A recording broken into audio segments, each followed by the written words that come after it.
And amigas, my name is host Eric, and I am the host of Talking with Famous People. Today, we're going to talk a little bit, but our real purpose today is to get a couple of chores done that I need to get done. I mean, I've gotten some things done already. I'm pretty pleased with myself, but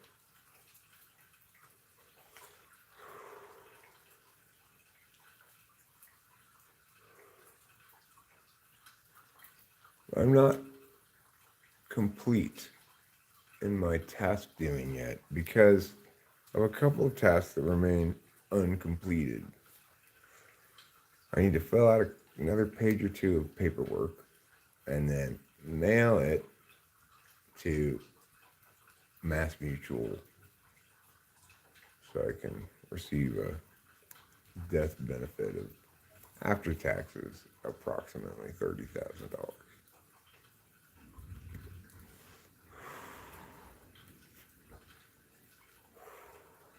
Which will come in handy, as we're going to have to put a little bit of money, not much, into this house we're purchasing to get it ready for rental. But I wanted also to say, oh, my cart. For some reason, my cart's community posts pop up in my phone feed whenever he posts something. I'm not sure why, but it's not like I'm engaging the post. I'm not liking it, disliking it. I just read it because it's on my feed, right? Like, I open the phone to go to YouTube to start a live stream, and there's another my cart community post. That guy, I have to say, is either very projecty or disingenuous with his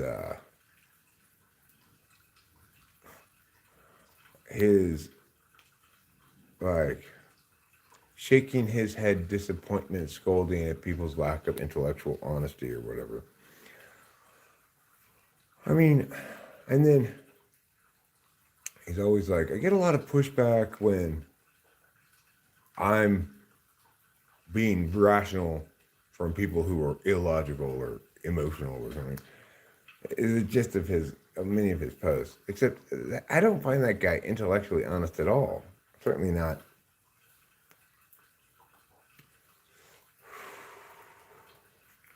Certainly not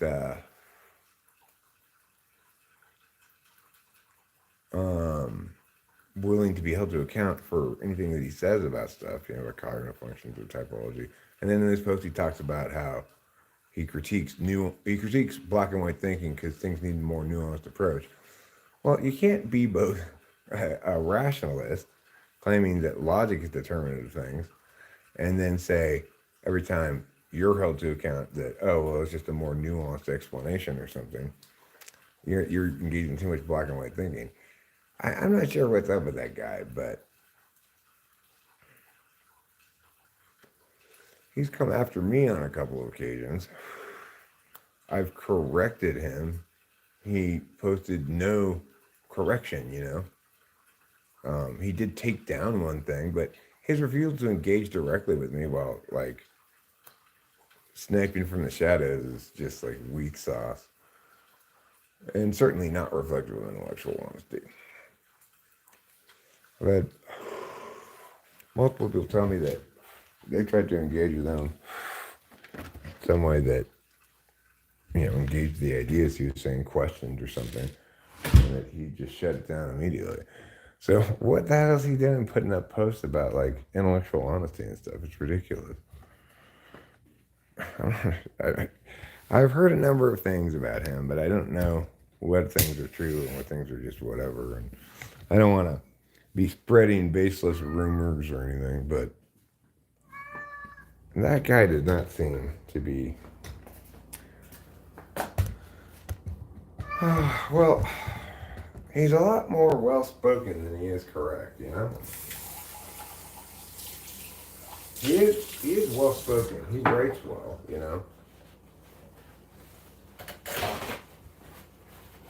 He writes well, put it that way. I've never actually listened to his videos. Your food is no longer in here, Trouble. I moved it into the living room because I am tired of having to come in here to watch you eat. Yeah, there's no food in here, right? For you, because I moved it. I'm not going to do this game with you anymore. I'm just done. So just deal with it. That's right. Deal with it. I saw this very cute video that I just watched about a cat that the mom chicken has walked away and the cat goes and plays with all the baby chicks, and the baby chicks all go up to the cat and like push themselves into the cat's fur to be warm or whatever. It was so cute. It was absolutely adorable. So adorable that I shared it with Rachel. I figured she might enjoy it as well.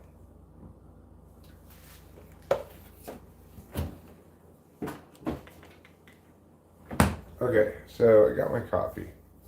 Trouble, your food's in here. Come, Mr. Man, come. Yes, your food's over here. We're no longer feeding you on the table because you're a pain in the ass. That's just something you're going to have to accept and deal with. Okay? I put your food over here so I can watch you eat without going into the kitchen. Wasn't that considerate of me? Come here, Trouble. You don't think so? You think it was rude of me?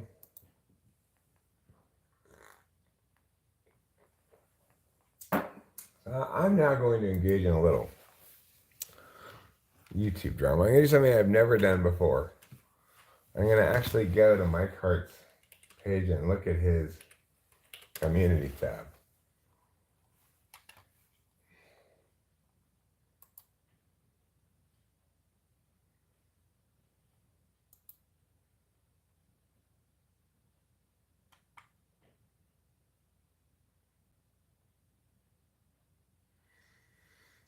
So he writes a lot of community posts.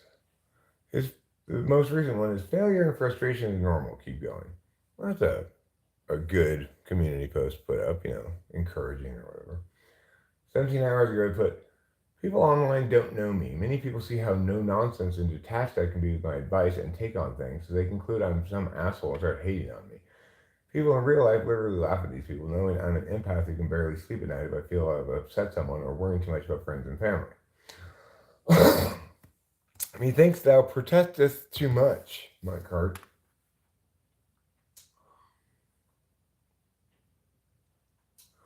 Mike Hart says, as a child, I was naive enough to think that if I was honest and true, it wouldn't provoke an argument. As I've gotten older, I've realized there was no better way to provoke one. Well, you provoked one with me without being honest or true, right? Mike Hart, you flipped out because I responded to a commenter on a video and were completely wrong about everything you were saying about me and issued no correction whatsoever. This is the one that came up. And I just thought, oh my God, what a hypocrite. I never get harsher criticism than on vids where I'm saying to avoid being so black and white and judgmental that it's more complicated, etc. People are so offended by high definition thinking and analysis.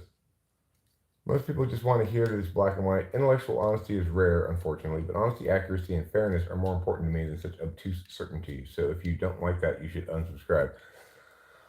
Okay, but Mike Hart, you are not at all intellectually honest, right? If you were intellectually honest, accurate, fair, you'd come talk to me directly rather than calling me a drug addict or whatever in an attempt to avoid dealing with my points. And you cop my points, and trying to critique me, which is insane.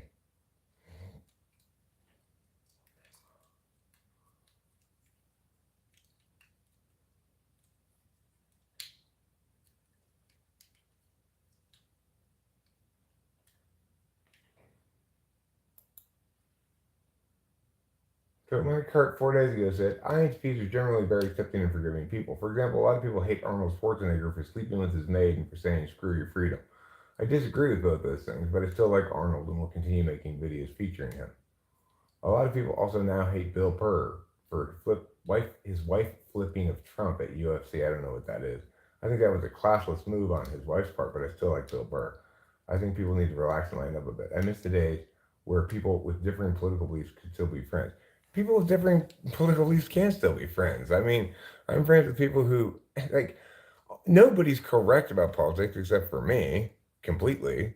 But that doesn't prevent me from being friends with people. Um, Bill Burr is a complete ass. Why you like him, I do not know.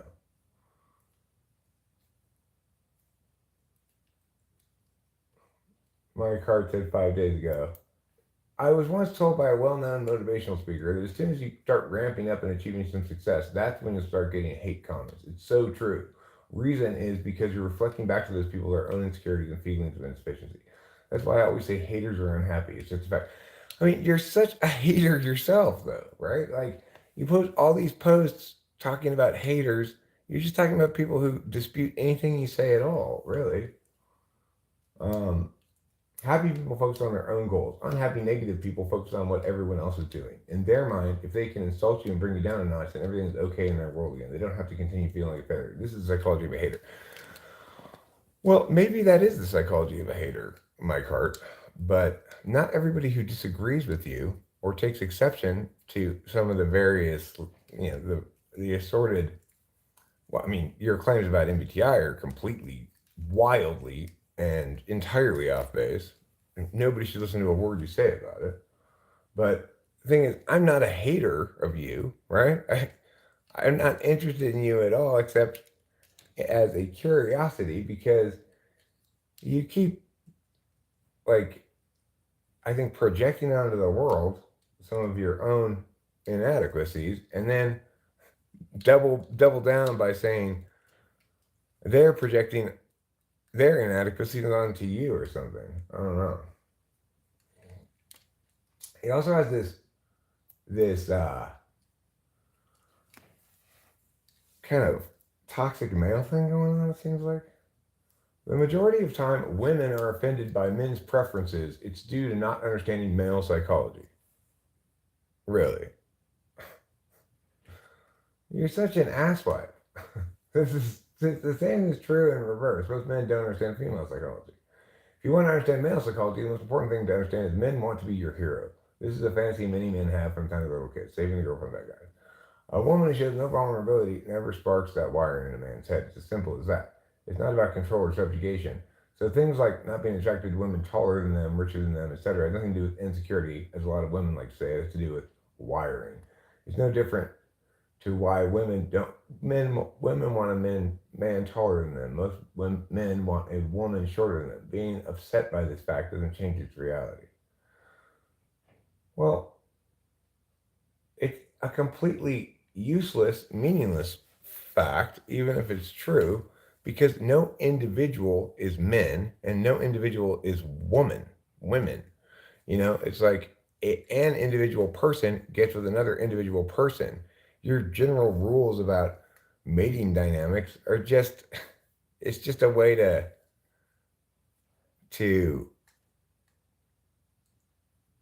try to say,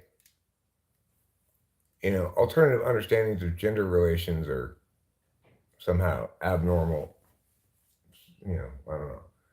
I agree with him on this one. Your truth is an oxymoron. Well, sort of. It's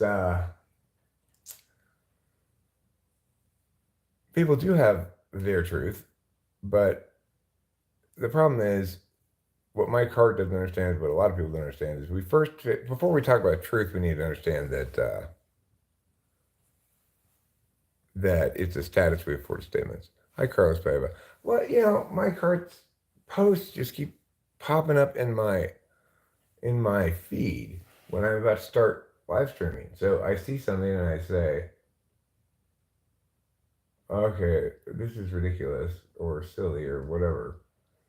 So 6 days ago, Mark Hart posted a community post that says, "What is love?" And then also, what is time? A separate post.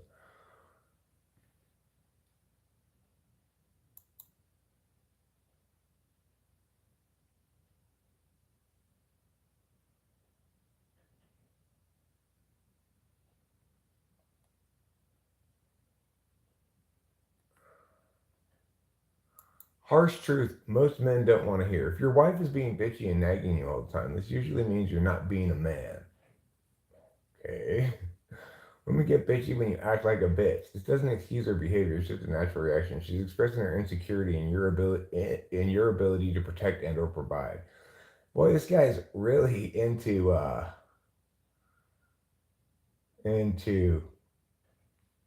like gender roles or something.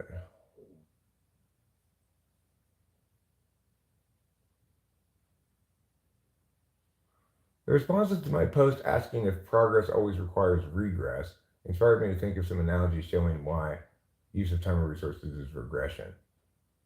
These aren't analogies, these are examples. If you have $100 in your pocket and you spend 50 on groceries, do you have less money than you had before? If so, you regressed? Yes. Well, yes to the first question. Why are you defining regression so silly, so foolishly? The same logic can be applied for time, a valuable resource like money. Let's say you have 60 years left in your life. If you use 5 to grow a business, you now have 55 years left. Do you have less time you had before? If so, have you regressed? Yes. So what you're saying is because it takes time, money, energy to do anything, that doing anything always involves regression. This is horrible. And then this very TE post. Friend, I can't seem to lose fat. Me, are you tracking and logging calories? Friend, no. Friend, 2 years later, I can't seem to lose fat.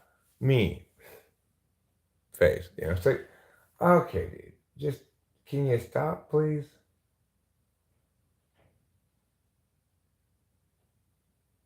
The idea of progression and regression necessitates you have a frame, a teleological frame, where you understand where the goal is, where you are now, and measure distance between now and the goal.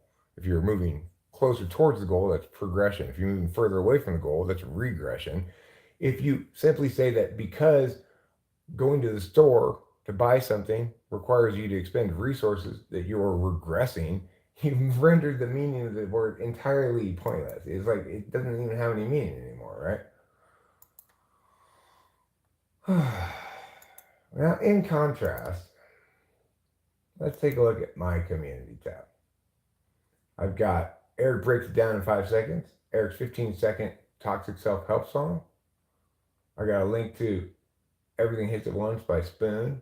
I got a picture of these two romance era people running away from something and looking behind them, and it says, every time we drive somewhere and a car comes up behind us. Got a link to a funny song, a link to this guy's video about polar TE domain shifting, something about Johnny, picture of Rachel and I at the Paris County Fair, a link to Falco, a link to some article about Shaylin Golliers, and then Eric's 15-second Please Don't Boil Me Alive song. I got a link to There's a Platypus Controlling Me, a link to Johnny's album. Not sure what this is. Oh, guy lies to Huel, right? So you'll notice, and then I got a poll. What was the Achilles heel of Achilles? Achilles heel? Achilles heel, or Achilles' lack of talent? I'll link to some video. The point is, my community tab's a community tab, right? It's like it's like this. It's got pictures like me and Rachel with Sasquatch. You know. Good morning, Lou. I just sent you a PayPal actually. See, me, Sasquatch, and Rachel. Mike Hart's community tab is just for him to be sanctimonious and shake his head at the state of affairs that he doesn't like. I really don't like his style, you know. Yeah, he seems pretty red pilled. He seems kind of mad, you know?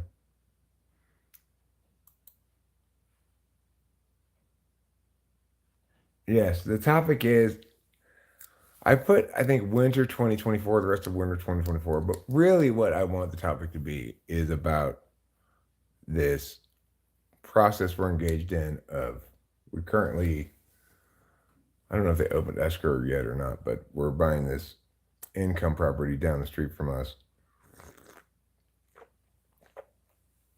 And basically, I want a tarot reading of like, how will this go as we go through escrow, get the house, and then prep it for uses of vacation rentals, and then put it on, put it on Verbo or Airbnb or whatever.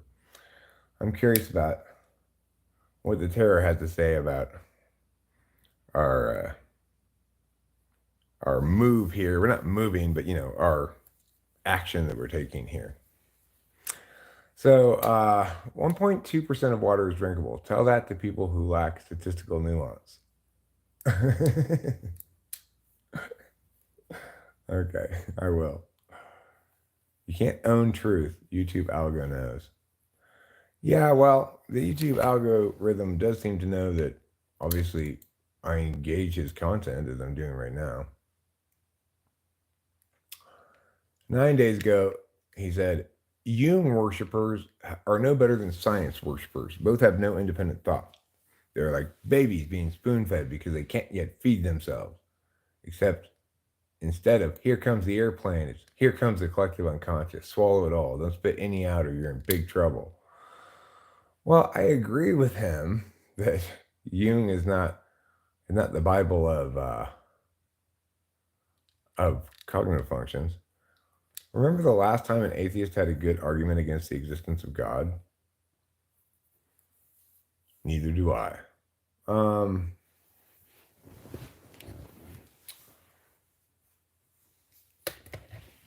well, okay, fair enough. Um, if I were going to try to argue against the existence of God,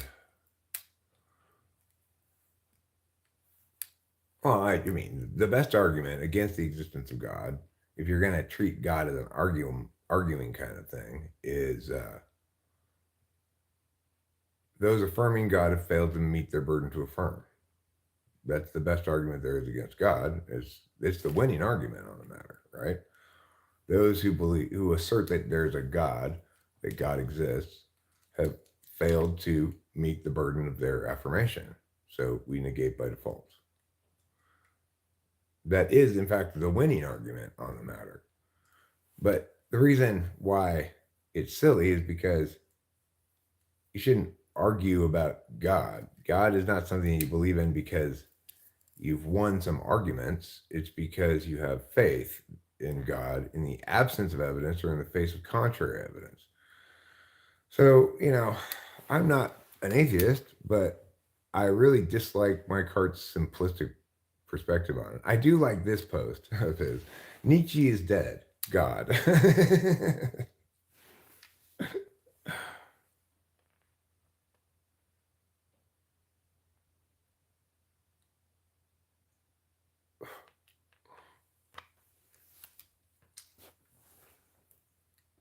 um. Okay, boy, this guy really makes me annoyed. Agnosticism is much more rational than atheism. Atheists try to get around the blatant irrationality of their position. It's not irrational by softening the language, saying things like it's not a belief but a lack of belief. This is a fallacy. A position cannot also be a lack of position. No, but belief and position are different terms, dummy, right? So atheists should say, um, I'm defaulting to the neg because the app has failed to make its affirmation. That is absolutely the correct thing to do if you're adjudicating the issue argumentationally. And to simply conflate belief and position is shame on you, Mike Hart, for your shitty reasoning. Atheism is the belief that there is no God. Atheism is the position that there is no God, it's asserting the position that there is no God. Um, Whether or not somebody believes something, you've got the words all mixed up here, right? It's like an atheist maintains the position that there is no God. An agnostic says, maintains the position that I don't know if there's a God. And a theist maintains the position that there is a God. If you want to frame these things argumentationally. But of course, again, um, and then he says, a true lack of belief is agnosticism. No. Stop mixing up the words belief and position, right? Agnosticism is the position that you don't know. That's not a lack of belief. That's just a separate position. If you're going to make every position into a belief, then agnostics, atheists, and theists all have an equal amount of belief, right? They each believe in their position. Either God is, God isn't, or I don't know.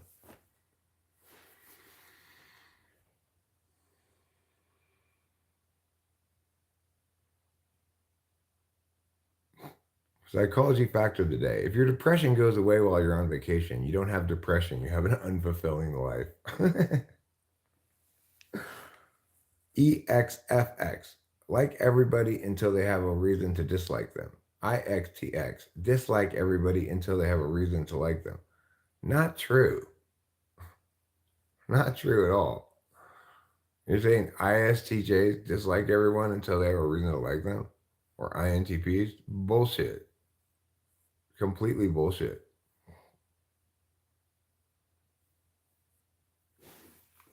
And then Mike Hart says this bullshit too. If you say that pointing out logical fallacies is pointless because most people don't care about logical correctness, only about winning, a true INTP cares only about logical correctness, nothing else. Given the appearance of winning will always come second. Okay, but Mike Hart, you obviously care a great deal about winning because all of these posts are fighty posts, right? And you attempted to defeat me with some of your bullshit.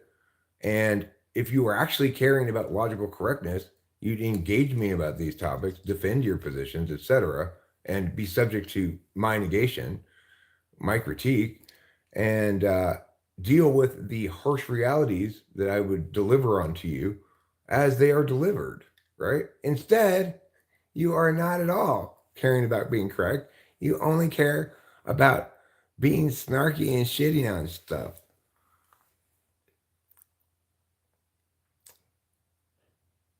Being an INTP means reading a list of logical fallacies and realizing you already know all of them.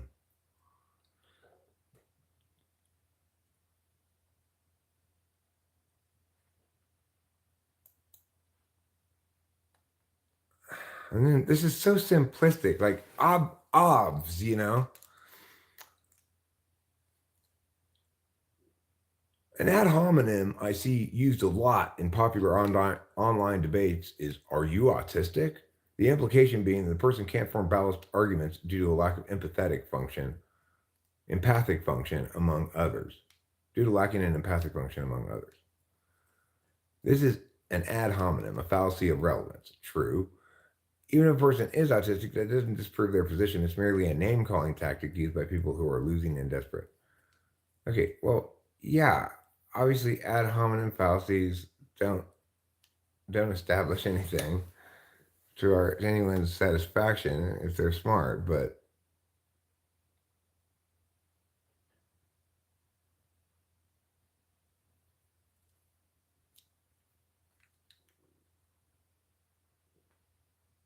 dating gurus. When you go bald, shave it all off. Never leave that fringe. No woman's gonna run her fingers through that.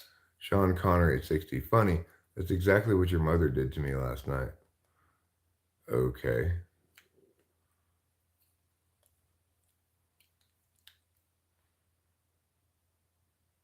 Then you make the post on genetic fallacy.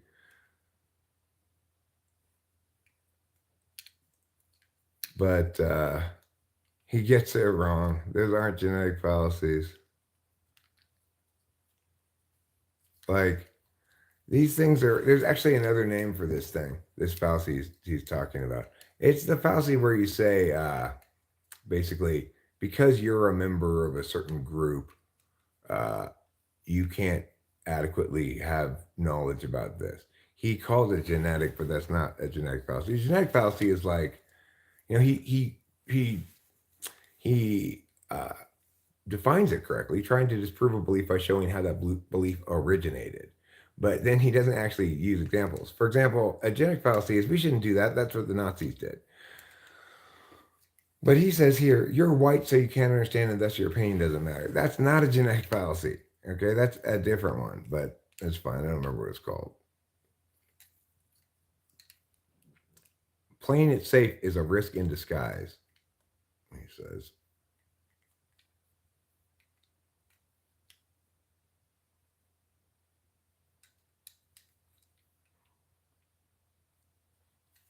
He says, great example of an unintentional straw man argument. Can you spot his false premise? Joshua Silent Mode said, is having problems a good thing or a bad thing? Mike Hart said, problems are life. With no problems to solve, life wouldn't be interesting. And then somebody else said, how would living a life where you're happy all the time not be interesting? Well, I agree that having no problems is not the same as being happy all the time, right? So in that regard, you are correct, Mike Hart. This person straw manned you, I suppose. But I would point out the more obvious answer, the more obvious problem here. The question that was asked was, is having problems a good thing or a bad thing? You didn't answer it. You said problems are life. With no problems to solve, life wouldn't be interesting. So then it's a good thing? You know, answer the fucking question.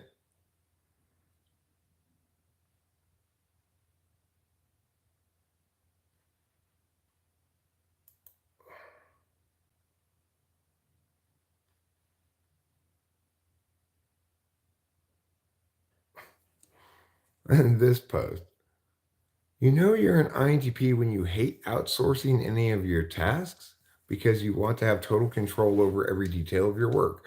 Many other types will criticize this tendency in INTPs. I tried consulting with a graphic designer a couple of times, but I didn't like their taste in design, so I just designed the graphics myself, even though I'm not super aesthetically inclined. I'm the same with car work, home repair, etc. I do it all myself. I even taught myself how to drop a transmission back in 2014 to replace my own clutch. I just don't trust professionals to do a thorough and quality job with me, which they usually don't. Are you sure you're an INTP, Mike Hart? That doesn't sound like INTP stuff to me.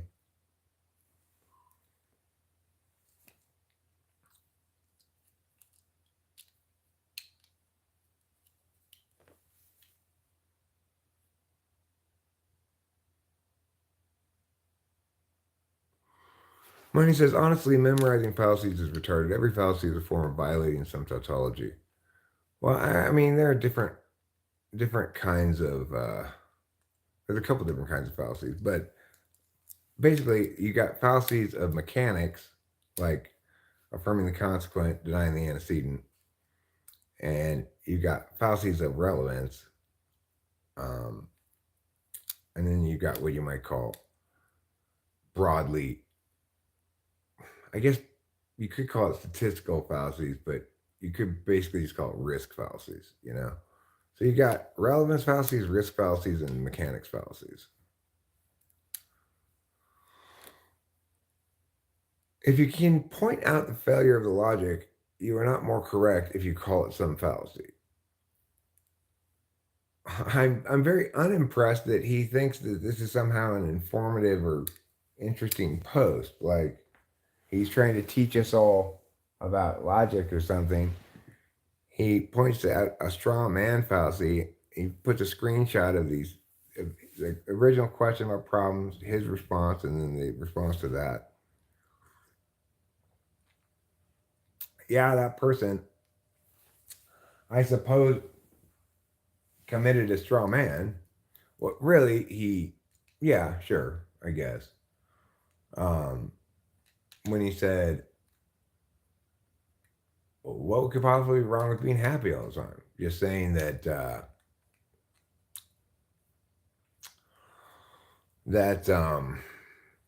having no problems is the same as being happy. But of course, in that same photo that he took, he didn't even answer the guy's question. His fallacy was assuming people give a shit. I mean, his problem for me is that could he be any more sanctimonious and smug without cause? Like, he's very wrong about many things. His answer responded implicitly. Well, okay, sure. Is having problems a good thing or a bad thing? Life is problems. Without it, problems to solve, life wouldn't be interesting. So I guess the answer is it's a good thing? Or is he just saying it's unavoidable? Trying to avoid the question of good or bad by saying it makes things interesting?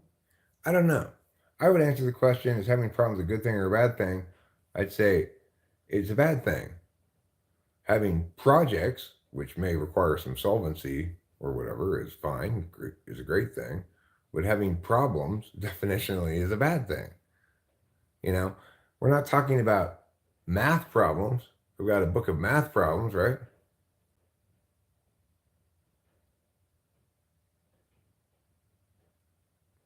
I don't know who he is. My initial thought of him and people who talk about this stuff is rude, so I don't say it. Oh, well, I mean, I don't watch his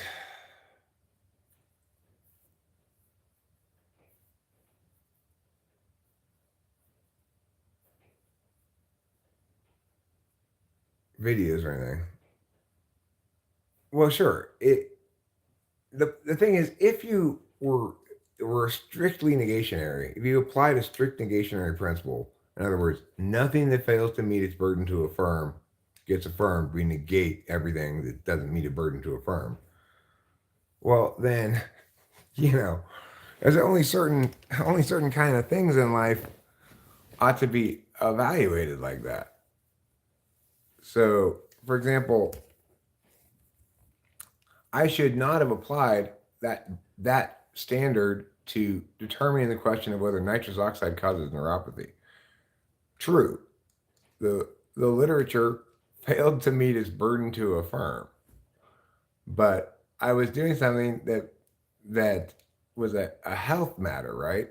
I don't need you to prove to my satisfaction that nitrous causes neuropathy to maybe think that I should play it safe, err on the side of caution, right? And I agree with money that one needs some magical thinking in their life as well. I pray to God, just like presumably Mike Hart does. I'm going to pray to God right now. Dear God, can you please make Mike Hart a little less sanctimonious? It's for his own good, okay? He just he's kind of, I guess the word is insufferable. You might call me insufferable too, about in the same ways, right? Like pedantic, insistent that I'm right and stuff. But the difference is, like, I guess I just do it way better. I don't know. If you're gonna be sanctimonious about something, be actually correct first. And if you're gonna claim you're really correct about something, then be prepared to defend your position.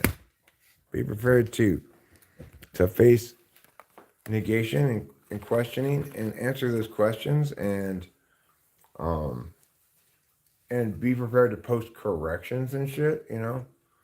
Like when I accidentally attributed to Jordan Peterson something that he hadn't said, that was actually something I had said making fun of him, and I just because I'm making a video with that looked like him in front of a classroom. I guess I got it confused in my head. I thought he had said that. I made a video afterwards, after people pointed out that Jordan Peterson didn't say that. I made a video upload that corrected myself, apologized for the mistake, etc. That's what good thinkers do, right?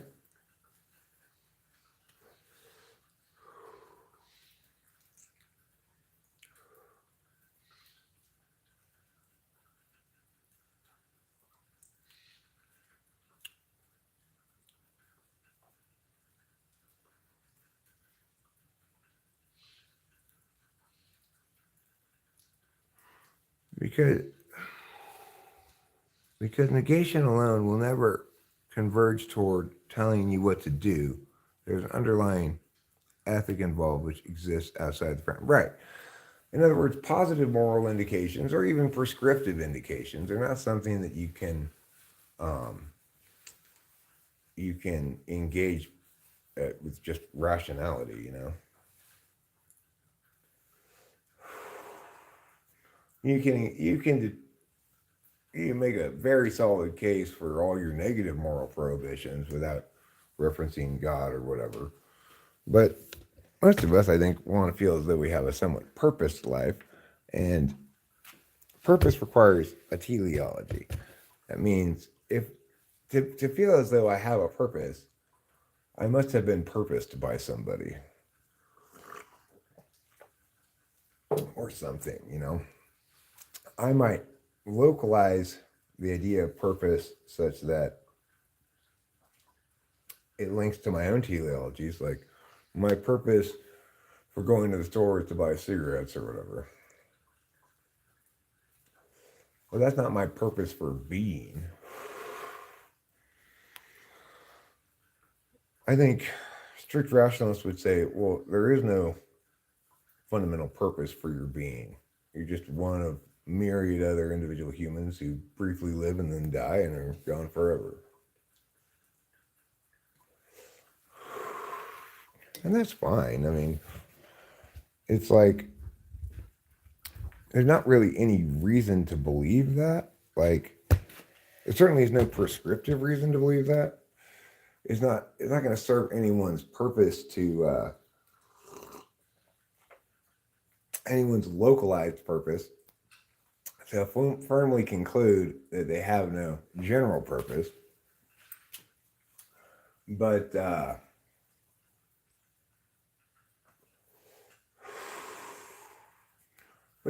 a TI user would say those are TE justifications for your argument. That it's useful to believe in God is not meaningful because people don't believe in what they find useful. Like, it might be useful for me to believe in jogging and get more exercise, but that doesn't make me believe in it.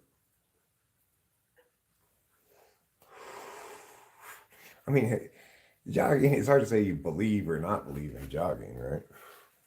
But if you see my sedentary life, you might say I don't believe in exercise. That's not true, really, but I don't like to go exercise just for its own sake. I don't mind getting exercise in naturally occurring ways.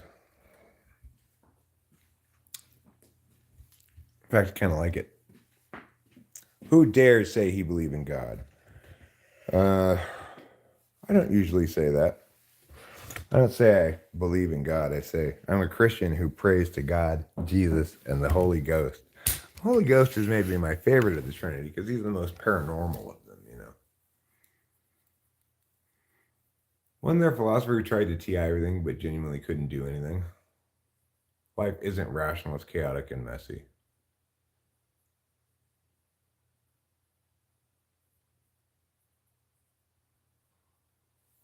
Yeah. Yeah, obviously, TI is used to deliberate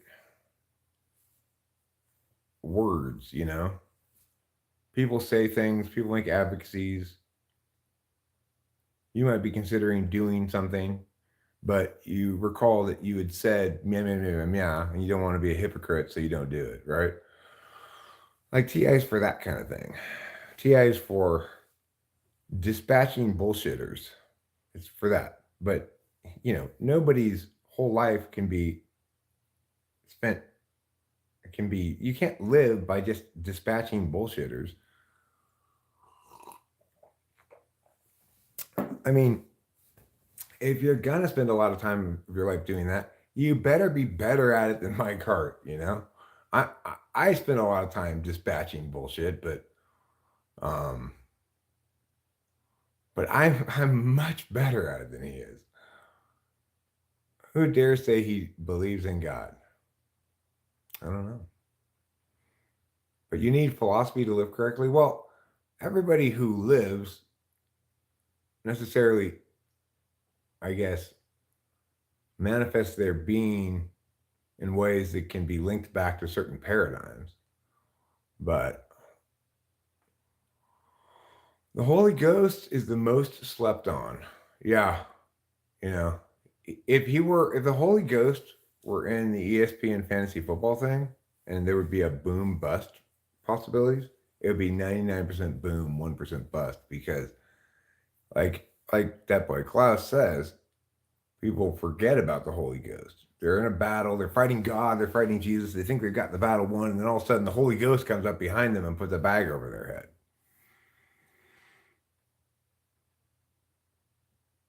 The Holy Ghost can get your wife pregnant. Oh, well, I hope he doesn't get my wife pregnant. He's also said ridiculous things like ENTPs are the worst in bed, but not trying to brag, just making a point. Every girlfriend I've ever had said I was the best they ever had. I've always been natural in that area. I'm unusually good at it. Well, you're probably not an INTP, Mike Hart. But I can tell you, NTPs are, it's like socionics says, um, it has certain like romantic styles for various types, and NTPs are like juveniles or babies, kind of selfish and very distant from their FI and their SE, so we're not great in bed. C.S. Joseph's probably correct about that. What happened to all my teeth? Well, the other day I was on a hike and I encountered a grizzly bear. I tried to shoo him off, but he attacked.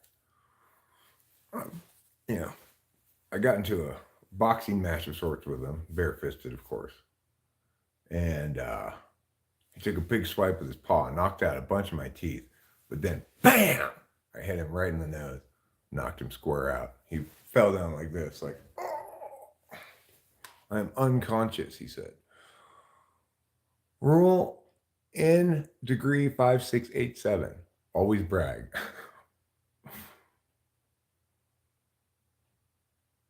I'd argue we are not operating ground up from an absolute truth, but rather a network of very reliable heuristics we afford the status of the truth. It depends what kind of statements we're making. It's true that we mostly proceed through life based on heuristics if we're making decisions, because most decisions aren't legalistic. They don't require a whole shit ton of TI parsing. The stuff we do around here exists purely in the abstract realm. Like you could say that I'm taking a lot of action right now, in that I'm saying a lot of things and I'm calling out my heart and I'm stating this is how reality is or whatever. But I'm not really doing anything that requires any kind of heuristic, right? Everything I'm doing here now requires extroverted intuition, introverted thinking, maybe some extroverted feeling. That's where your heuristics come in, is through your interface functions. I might be using heuristics continually, not explicitly though, in engaging with the people here, so that I don't come off as douchey as my card does. You could say that he and I have a fair amount in common. We both talk about how we're right a lot, but there's one key difference between the two of us. He's wrong.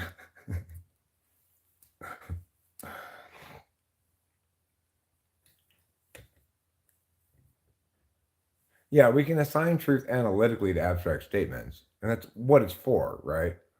But trying to turn truth into something other than a status we afford to abstract statements creates a very messy world. Money says mapping truth to observation phenomena, the messy world, is very difficult.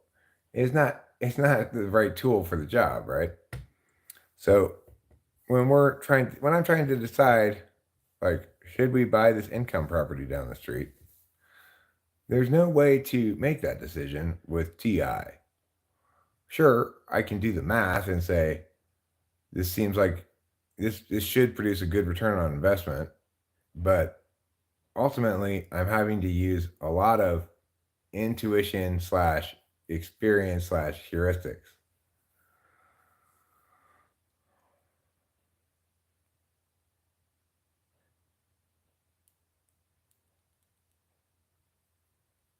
Yeah, I've never seen a 1 + 1 = 2 in real life either.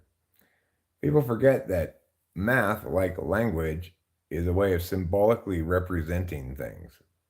Language is mostly all encompassing, but math is ultimately everything that's rational about math links to how we relate to objects, divisibility of objects, quantity of objects, etc.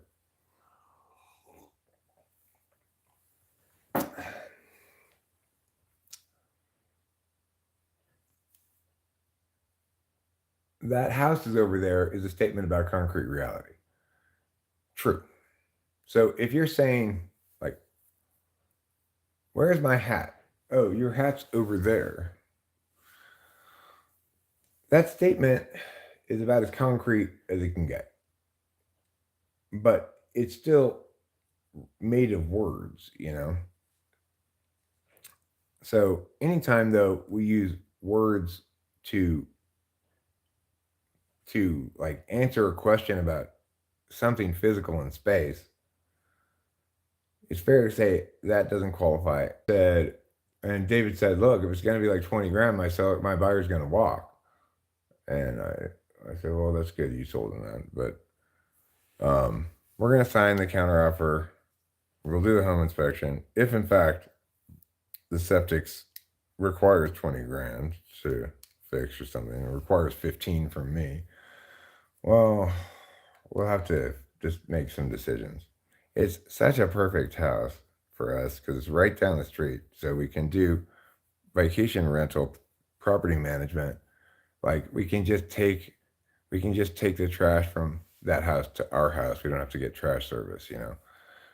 We can clean it ourselves after every person visits just by driving down there in a little wilderness car or whatever.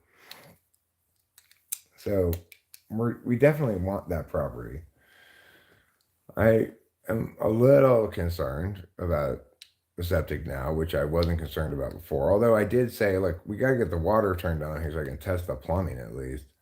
And the fact that it wasn't turned on now with this little septic thing that he's saying, it makes me a little bit query something, a little bit skittish, but not a huge big deal. It should be fine.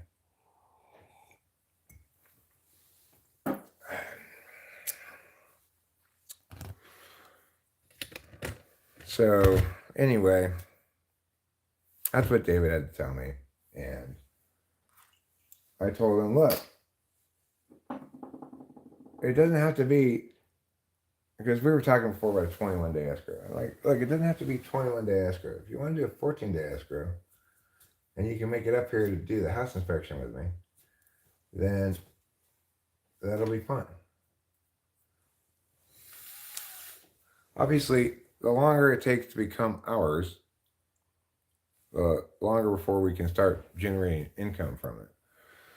So there's no reason to dilly-dally. There's no banks involved. No speak inglés. Buenos días, Eric Garza. Me llamo es Eric. ¿Y tú? Te amo es también Eric.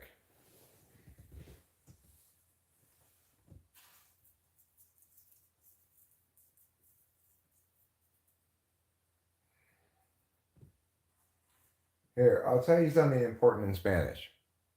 Hay demasiado chupacabras en este pueblo. Repete. Hay demasiado chupacabras en este pueblo. I'm Little Payaso. Or Little Clowny, as they sometimes call me. That's my street name. That's my name from the streets. Hola, mi amigo. It's Ghostface. Is it because your face is dead? Or is it because a ghost has stuck onto your face?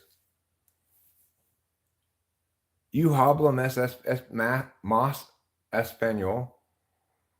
Okay, I will habla. You're telling me to habla. Okay, I will. ¿Dónde está la biblioteca? ¿Es la biblioteca a la playa? ¿Es la biblioteca en el autobús? ¿Quieres una hamburguesa?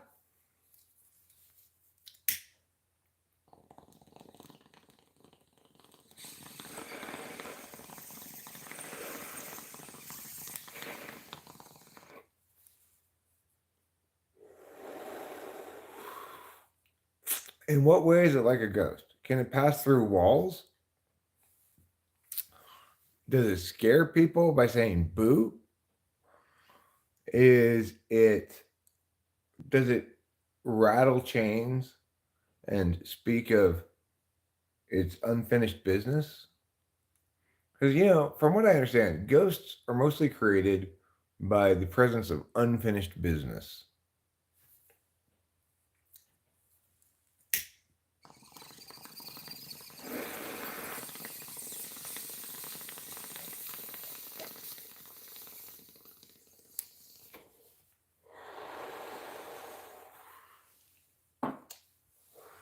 Is my face like a ghost?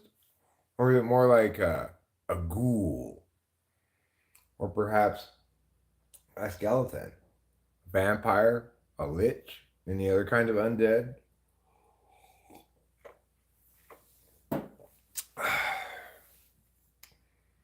Greetings, sweetheart. You left off an S, Andrew H. Butler. I expect more than one greeting, okay? Do I look like a one greeting kind of guy? I deserve at least 2 greetings. I think we can all agree with that.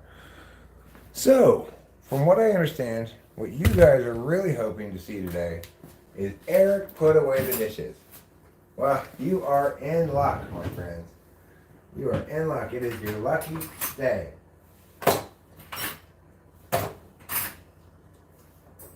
Look at me go. I'm putting away the dishes.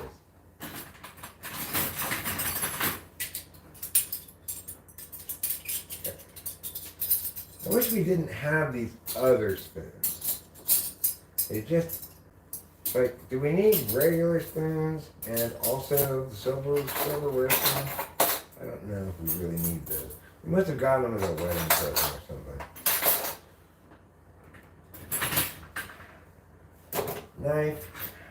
Knife. Spoon. Fork. Fork. Spoon. Knife. Spoon.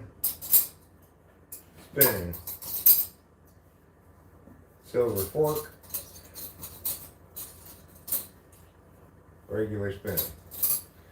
Everything's got its separate little area here in the drawer, as you can see. I try to put it in the right spot, the right area. These go there. This is this kind of fork, so it goes here.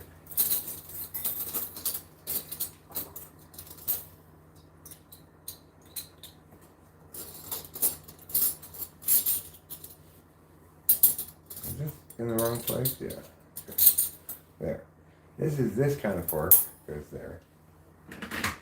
These go over here. This goes right there, and this spoon goes right there. Okay, now I've done the silverware. I just put this right here. See? Can you see it? No? Yeah, you can see it. Okay, good. Now that I've gotten the silverware out, let's do some of these other dishes. Take them out as well. Got a couple of glasses here and a couple of mugs. Let's get these and put them in the cup place over here.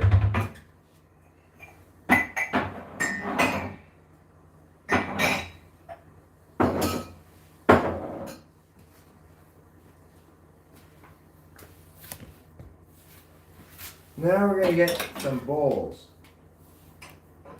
Bowls are like plates, but deeper.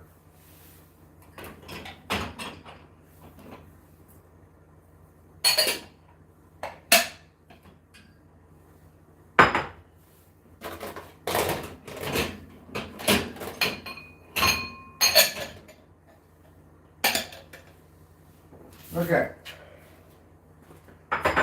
The bowls go in here. This is where bowls go. I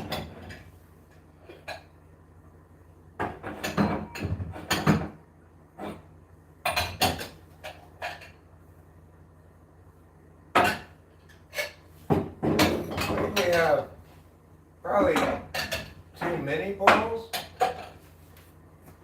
but I suppose some people would say you can't have too many bowls. I think I would probably disagree with those people. But, you know, there's so much hate and division in the world today. Can't we all just agree that bowls are good? Shut up, you and your agreement. Unqualified agreement. No, we can't agree on that. This bowl didn't get fully cleaned in the washing machine, the dishwasher, so I'm just gonna meow it a little bit. Get a little bit of food that's still on there off. Okay, now it's good enough. Now I declare it good enough. What is that? There. Alright, these can go right there. Now let's get some more bowls. We have a lot of bowls. Rachel eats cereal. Let's put chips in bowls. That's why we have so many dirty bowls. We're now clean, but you know, and the dishwasher bowls. I don't think I can fit any more of them. I just put them right there. Okay. Now we got a couple more of these white bowls, a couple of these little bowls. Bowls and bowls with plenty.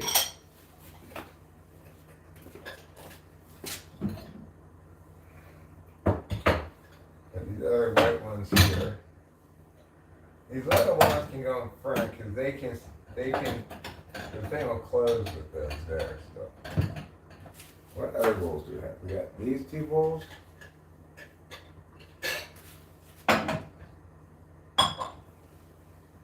One right there. We got these bowls.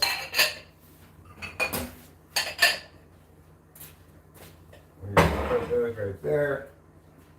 And there, I think that's all of the bowls.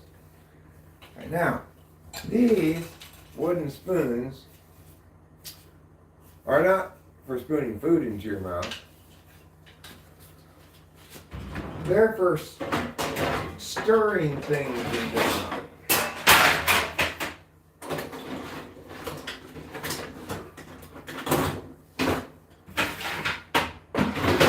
Accordingly, naturally, they go in here.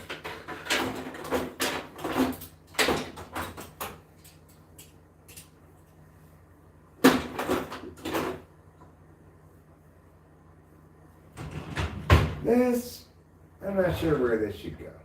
I think this should go in here. Okay, I keep kind of changing places for things because I'm not really sure where things should go. We've got other cabinets that don't have anything in them at all, you know? Are you going outside or what? In or out? Okay, he decided to stay in. Now, we've got meow, meow, meow, meow, meow. If you had asked me prior to unloading the dishwasher this time, what kind of dish do you use most frequently? I would have said, oh, it's got to be coffee cups. It has to be. In any given dishwasher, the maximum number of dishes must be coffee cups.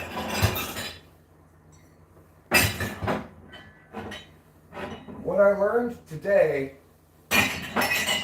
is don't sleep on bowls. Okay? Don't sleep on bowls because we actually have at least as many bowls in here as we did coffee cups. I don't know where these things go. I'm also not sure why we have them. I guess I'll put them up there. This glass goes there with the glasses. And this is a pot lid. It goes with its friend, the pot, down there. Okay. We're not ready to close the dishwasher yet, though. Why? Well, the reason I emptied the dishwasher at all was so that I could put in new dirty dishes, because I don't like having dishes in the sink. That's the advantage of having dishwasher. If you have a dishwasher, the biggest advantage of it is you don't have to have dishes in the sink. You just put them in the dishwasher. For most of my life, I had no dishwasher. Only when I was a kid living in my parents' house when I didn't do any dishes at all, so it didn't matter. Or when I was living with my parents again towards the end of their life, when they had a dishwasher, of course, but I didn't ever wash dishes with the dishwasher because I tried not to use any dishes there because my dad was such a prickly Joe about everything being exactly the way he wanted it. It's like, if you didn't rinse your dish enough before putting it in the dishwasher, then you're gonna get a talking to. So it's just like, fuck it, I'm not gonna bother trying to do dishes with a dishwasher. So this really is the first time in my life that I've been where it's been my home that I've had a dishwasher. We certainly didn't have one in Temple City, didn't have one in Laverne, never had one in college.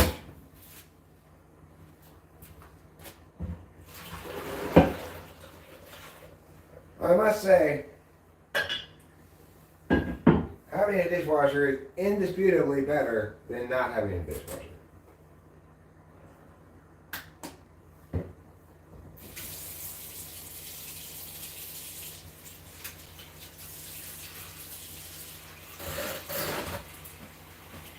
You know what I'm thinking of doing, speaking of things I've never had before?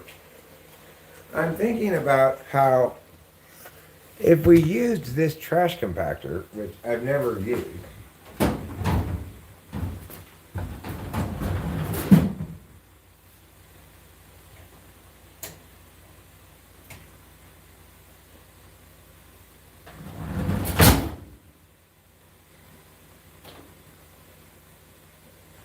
doesn't appear to work. I've never even tried it before, so I don't even know if it worked or not.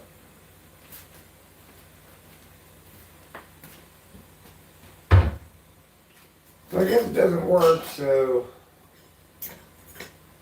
I'd have to fix it first, I guess. Because I don't know how you get behind this thing.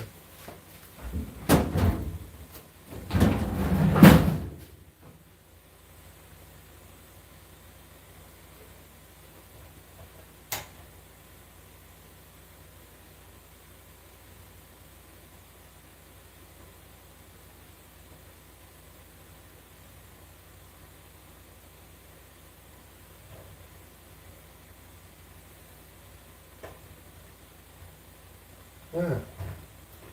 That's cool. It says right here, to prevent unauthorized use of this product, turn to the off position and remove.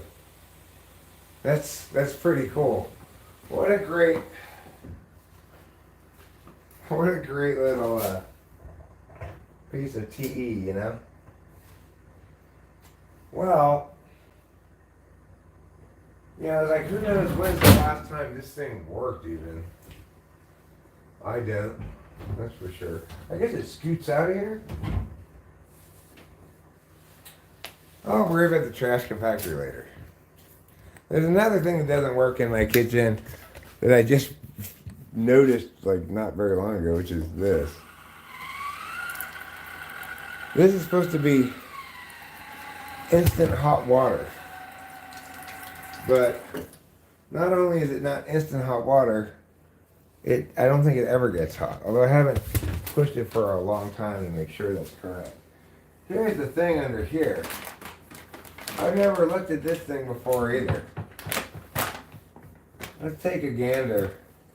Let me have my glasses and a flashlight. You guys can look down there at it with me.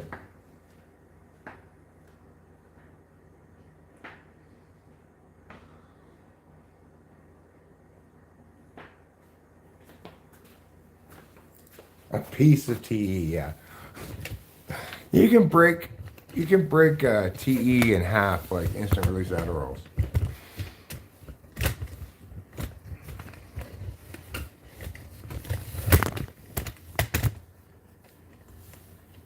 All right, let's take a gander now. Okay, so this is what I'm looking at, is that thing right there. That's what I guess makes the instant hot water.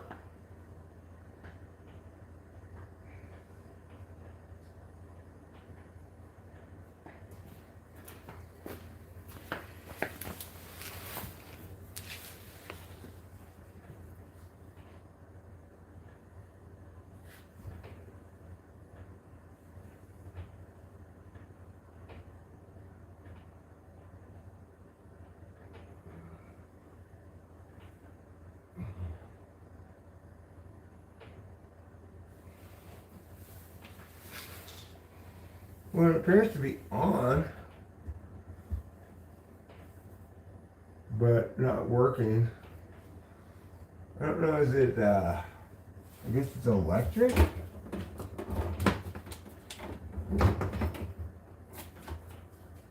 Is this the plug for it?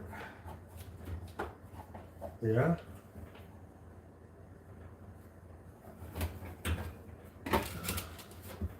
What's this? I don't know what that is. Okay, so it must be, I guess it's, yeah, it's electric.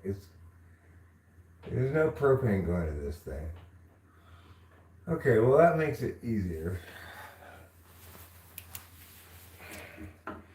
So I wouldn't mind trying to fix that. If I look it up and it says like, oh, it's not that hard to fix or something.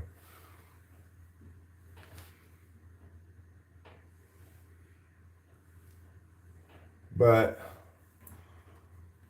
we can get by just fine without it, but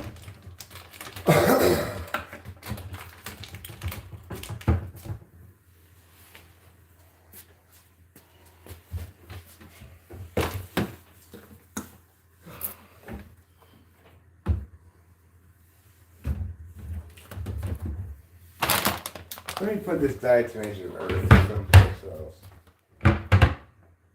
Oh my god. There's a miniature fire extinguisher under the sink there too. Like, how responsible could you possibly be? You have a mini fire extinguisher in your kitchen? Okay. Alright, Mr. Safety Pants. Well, it's not like I'm gonna remove it, but I would never put a fire extinguisher in my kitchen. That's silly.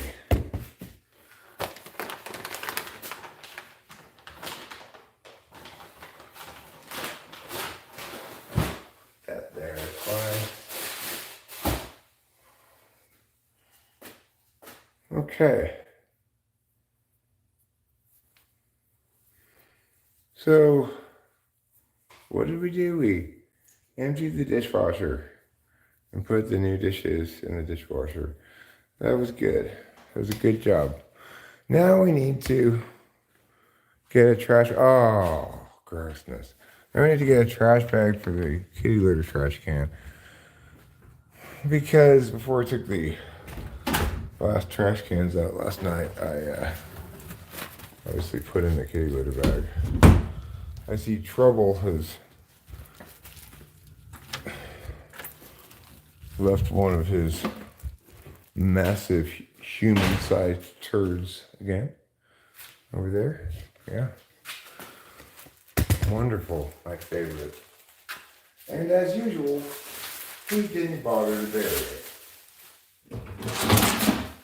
That's why his name is Trouble. That cat is such a pain in the ass.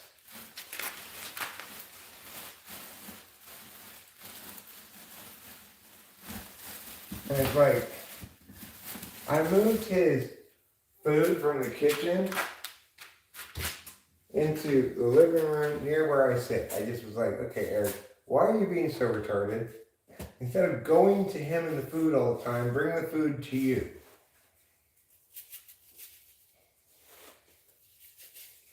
That's a bad TE, you know?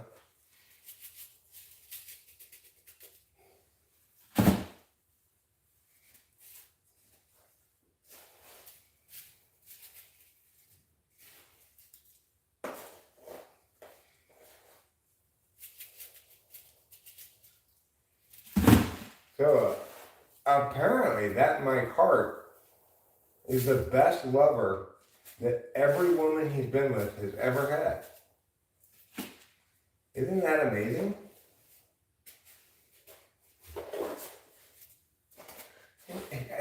I find it amazing that anybody would be so insane as to write that on their community tab of their YouTube channel.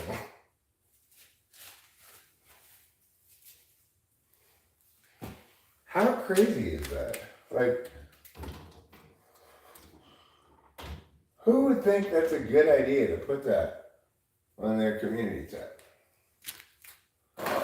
Does he think he's impressing somebody?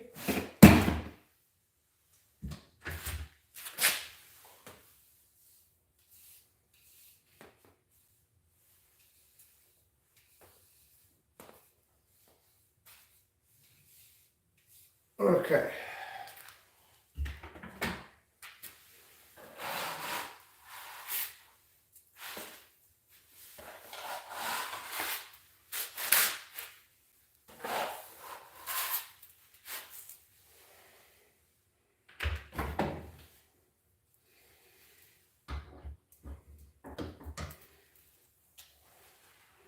It reminds me of that Minutemen album, What Makes a Man Start Fires, is the title of the album. What makes a man put that on his community tab on his YouTube channel? I do not know. Dustpans are excellent ashtrays because look how easy disposal is.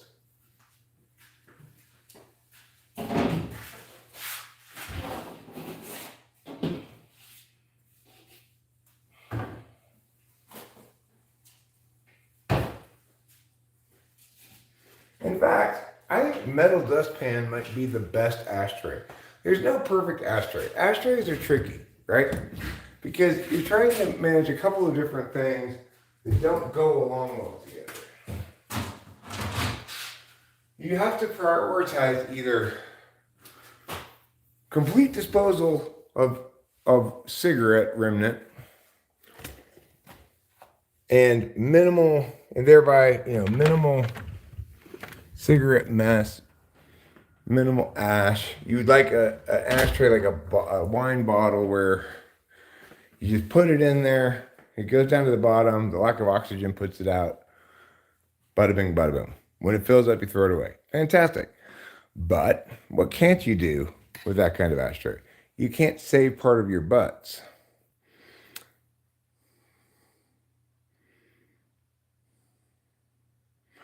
Right. Well, I agree with you, Ruben R. That he might be the kind of type that's the best lover, say an ESTP maybe, but he says he's an INTP. And I've never heard any INTP talking with a great deal of confidence about their sexual virtuosity, right?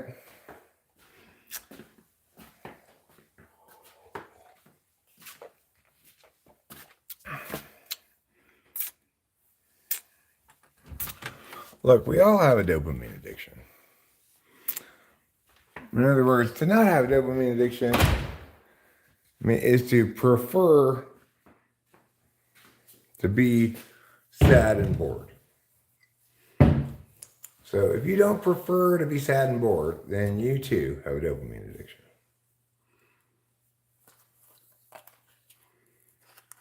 I'm on the hunt, I'm after you. Meow, meow, meow, meow.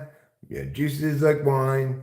I'm on the hunt, I'm after you. Hungry like the wolf.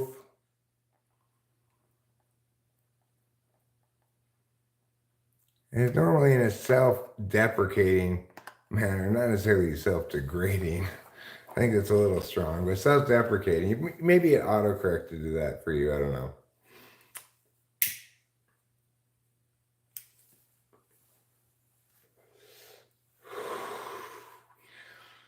I mean, NTPs are just, I think, across the board, not well configured to slay puss.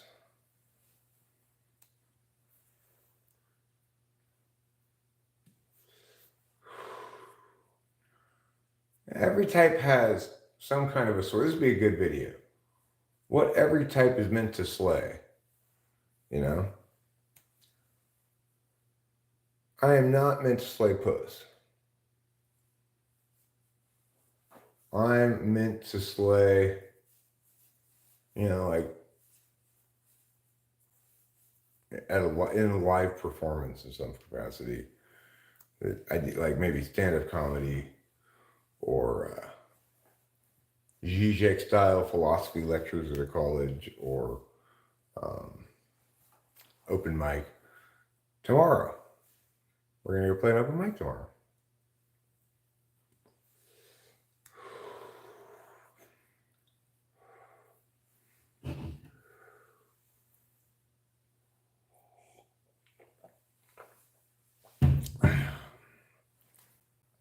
You prefer serotonin? Yeah, to each their own regarding that. If you want the serotonin, you go for it, right? I also enjoy serotonin sometimes. Like, for example, mushrooms are very serotonin-y. I like mushrooms.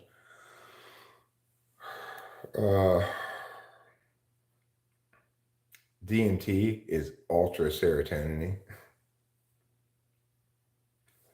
and I love it. But those serotonin-y things are best consumed in conjunction with Adderall. Otherwise, you get too serotonin-y. Then you're like, I'm so serotonin-y. And you got a blanket put all around you.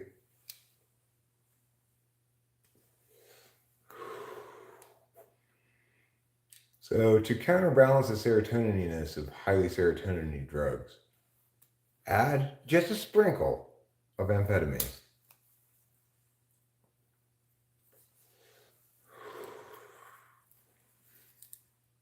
Have I tried salvia? Yeah. I had a bad experience on it, I guess you'd call it. Although what happened was I was at my weed dealer's house. This was a long time ago. I had this weed dealer and who lived in Azusa. I was at his house and I buying weed, and I had just gone by the store that sold salvia and gotten some salvia, and I put it in the salvia pipe, and I'm like, yeah, I hit it a few times really big, and then like the next thing I was aware of, I was standing up, and my weed dealer was like, dude, what's going on? Because apparently I had gotten up walked into his house, because we normally just did business in the garage, right? I just completely blacked out. Like, I don't know what happened. I just have what he told me happened. I have no recollection of anything from that last hit until like 5 minutes later when I was standing there and he was like, dude. So I don't know what was going on with that. That was the only time I had that kind of reaction to salvia. In previous experiences with it, I got the womp, womp, womp, womp, this thing where like everything goes like this.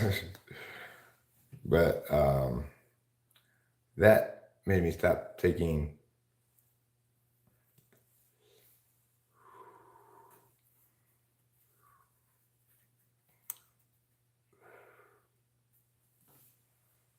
Well, that's the thing is you don't know what you're giving up later when you do certain drugs now. You might not be giving up anything if it doesn't cause any problems. You don't have any. There's certain drugs you gotta stay away from. Coke is a bad drug. I think alcohol is a bad drug, but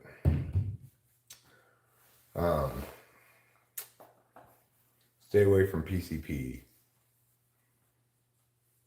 Not good for you. Definitely don't do fentanyl.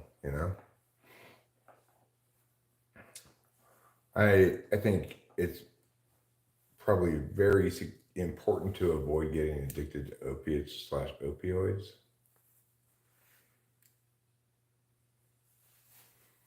The Hellroys. I don't do no drugs. Okay? I will check it out. In fact, you could check it out some right now. I can put on headphones and check it out.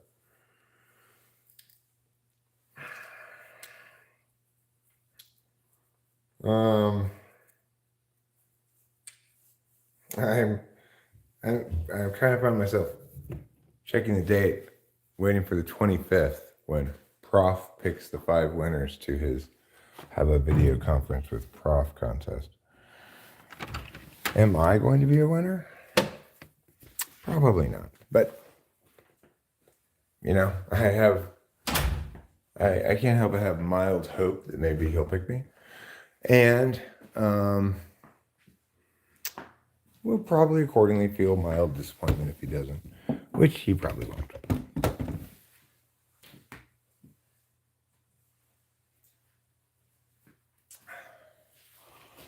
All right. Prof with an F. He's a rapper. He's got some good stuff. He's very prolific. I'm pretty sure he's an EHP.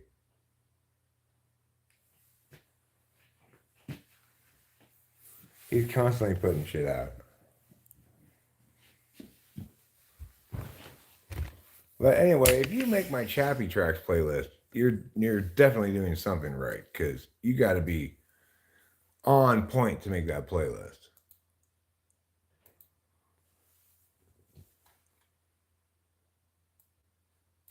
So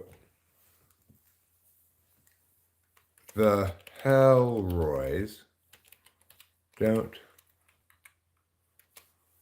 Okay. It's got 52,000 views, huh?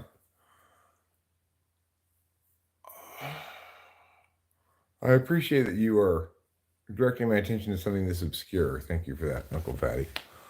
I like checking out obscure things. If something's really great and obscure, I like that, because usually it doesn't work like that. Usually something's really fantastic, it will garner at least a decent amount of attention. But I have encountered plenty of counter examples. All right, so I'm going to put on the old headphone ruse here. I'm going to switch the audio output to headphones.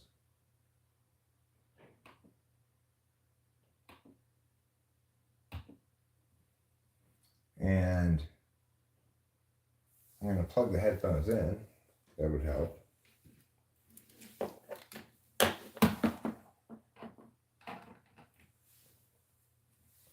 And then I will push play on this.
This is a very funny song. I like it a lot.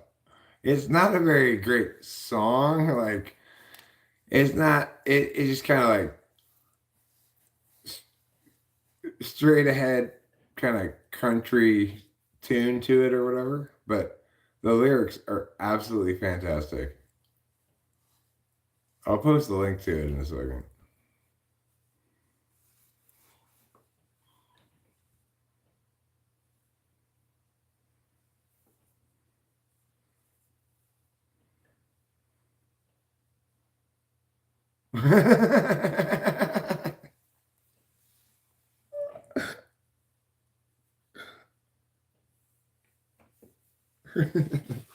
I'm glad I waited till almost the whole song so I got to hear the last line of it.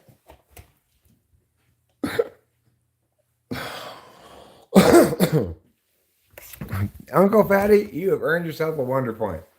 Congratulations. You earned it. Wonder Point for Uncle Fatty. Hello, Augur's Audio Cult. Ooh, an audio cult. That's very FE Tool of you, Lou.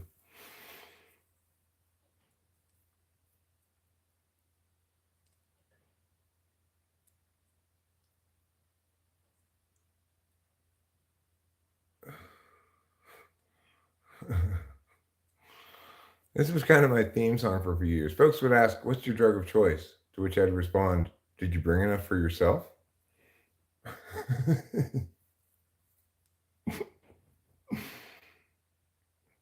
Hey, I've got some Coke. Oh, did you bring enough for yourself too?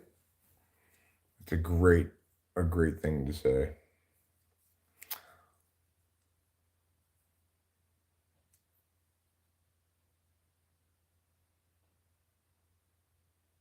I was taking pills in the hospital parking lot. And then a young kid approached me selling pot. He said, "Mister, I got all kinds of weed, so you gotta know what I look. I don't need. I don't do nothing that the doctor don't prescribe. No, I don't do no drugs. No." It's like that's like the tune to it, basically. So it's not like a fancily written song in terms of the songwriting, but The lyrics are a masterpiece. A masterpiece of awesomeness. Especially when, after doing all this drug stuff the whole time, then the last line of it is, and once I killed a hooker.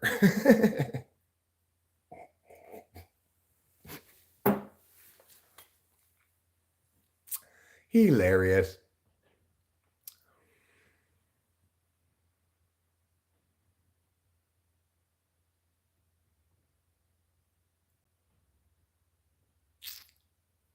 God of Thunder and rock and roll.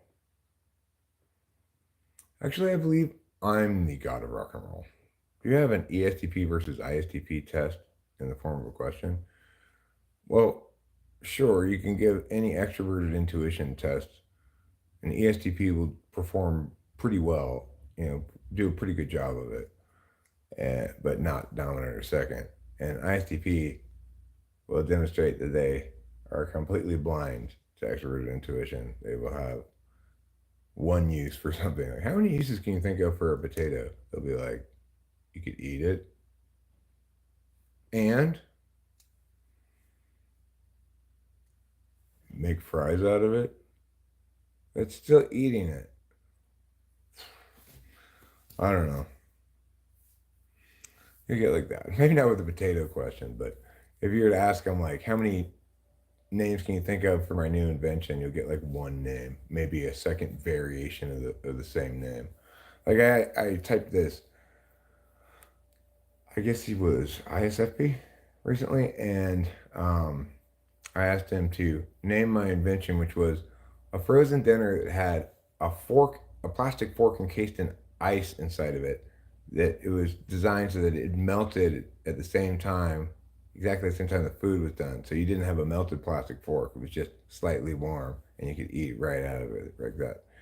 And the names he came up with for it were frozen food with fork. And when pressed to come up with a second name, he said FFWF, which of course stands for frozen food with fork. That's anypolar. That is anypolar.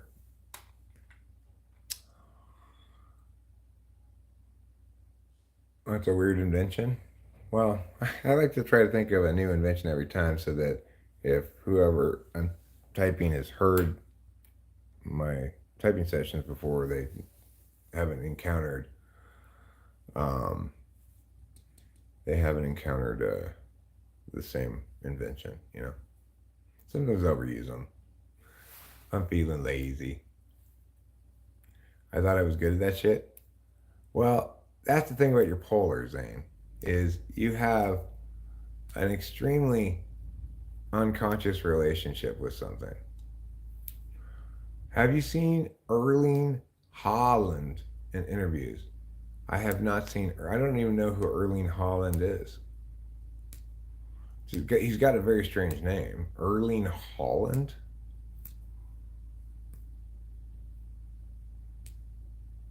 Let me Google it. All right, money, you win. I will Google it. I tell you who else is probably an ISTP?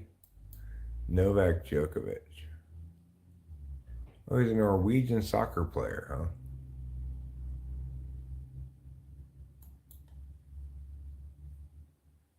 If you've ever seen Novak Djokovic, he seems like, like in an interview or whatever, he seems like an ISTP. He could be an ESTP, though. I'm not sure. I'm quite confident Novak Djokovic is an STP. As far as, obviously, normal caveat applies. I really shouldn't be doing that. You can't really type celebrities without actually, you can't type anybody without actually typing them. But thanks, Kai McCann. I get a subscriber. Ruse Moose. Ruse Moose is going to be a father. Ruse Moose, congratulations to you and your penis for impregnating somebody. That is wonderful news. And let me tell you, fatherhood changes your life for sure. When I had a child, you know. She was definitely the most important thing in my life. I mean, all the way through when she was done being raised, you know. She's obviously hugely important to me now, but to call her the most important thing in my life now would be a little bit disingenuous since I uh I rarely even call her to chat, you know. We just we just live our own lives. Of course I love her more than anything, but it's a different kind of relationship when your child's 25 than when she's a newborn, as Rufus is gonna have a newborn baby boy or girl. I've got some advice for you, Rufus. When you're in the delivery room and the nurse hands you the baby to carry it to the box room where they put the baby in a box, don't drop the baby. You know, that's your number one first job as a father. Don't drop the baby. So, how long is it going to be until it's born? A lot of times people don't announce pregnancies until fairly late into it. But you'll take the fall for yourself. You'll land on the floor with the baby landing on you. That's good. Wear shoes with good traction on the bottom of them. Of course, ideally the hospital floor. Watch out for somebody mopping a hospital floor right before you are about to walk across it. Watch out for people eating bananas and leaving their peels on the floor. That can happen. Um, don't try to walk across ice, like from the delivery room to the box room. I don't know what they call the box room. I don't know why they even do that. Why is it that, like, after somebody gives birth, the nurses take the baby and they put it in a box in this room? Watch out for garden rakes too. Money. Thank you for that excellent advice. You do not want to you don't want to sideshow Bob on your way to the box room. Anyway, why do they put babies in those boxes and separate them from their mother right after birth for a while? Why don't they just leave the baby with the mother? I mean, I get it in the case of my daughter because they had to, they gave, yeah, the silent angry shudder. He actually goes like, not totally silent, you know, but it is wordless. I will agree with you on that point. Um, Melinda, they gave her an epidural. She's all like, oh. So I understand why they didn't want to leave a baby with her. She was a terrible mother anyway. But under normal circumstances, why don't they just leave the baby with the mother? Why do they have to go to the box room? When did that start happening and why? I have no explanation for it. Oh, that's right. There was one thing I was supposed to do on stream. I have a task I have to do. I was like, I got chores to do, huh? And I did a couple of chores, but I didn't do the actual chore that I have to do. I have at least one, maybe 2 pages of paperwork to fill out still. Oh, sure, I don't want to fill them out. Because filling out paperwork is obviously quite boring. But I have to fill this out. Got little choice. If I don't fill it out, I'm afraid that the Mass Mutual Ascend Life Insurance Company, won't send me this death benefit that I was pleasantly surprised to receive mail informing me of, since I didn't know it existed.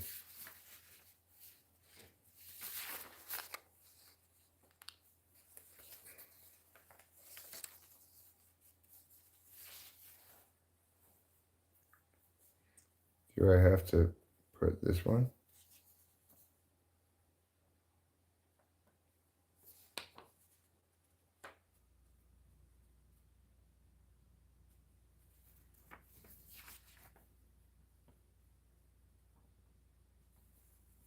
Yes, I need to fill out this one and this one. It's not that much to fill out, actually. I'm pretty pleased by that. Okay. 1, 2, yeah, yeah. And then I just need to do this page, these pages. Let me put this over here. And then I have an envelope here, and I have to take it to the post office. I also have to get some more gravel today, all-purpose gravel, of course. I wouldn't want single-purpose gravel. Because my mailbox area is once again a complete disastrous mess of mud. And last year, when we had muddy shit up there, the mailman lady threatened to stop bringing us our mail. There's like Sister Wives living in a single wide is pretty badass as well. And don't mash on me. I will honor this wonder point for the rest of my life. But I appreciate that, Uncle Fatty. Some people don't value wonder points as much as they should.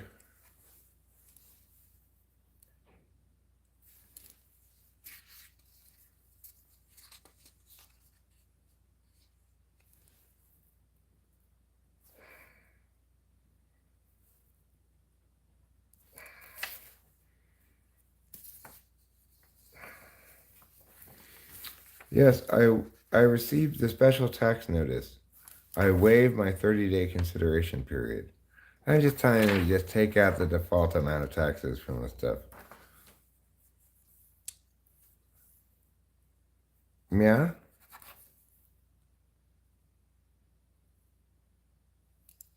Beneficiary. Beneficiary. Today's date is January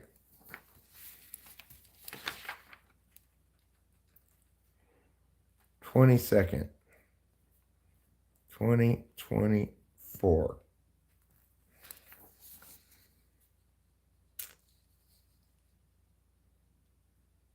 Okay. I'm done. Well, that's all the time it took. See, I called them this morning. I had a couple of questions for them. They answered my questions. I had postponed filling out those 2 pages until I had answers to those questions. But now I have, the only other thing I have to do is I have to make a photocopy of my driver's license. So, there's that. Okay. But other than that, I'm done. I would just recheck all the papers before I put it in the envelope. Make sure I filled out everything. But in the meantime, what I'm going to do is go get the printer/copier and attempt to make a photocopy of my driver's license right here in the comfort of my own home. So, let's see how that goes.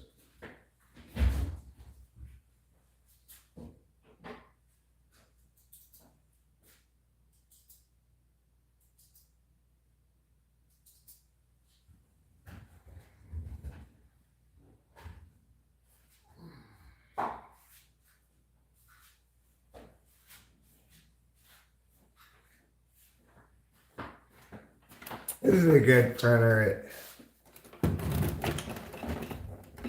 It's like a new enough printer. It does all the things that new printers do. It copies. It's got Wi-Fi connection.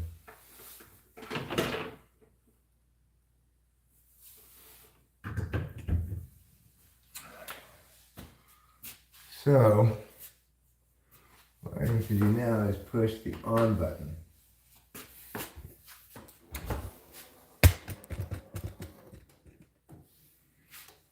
Okay.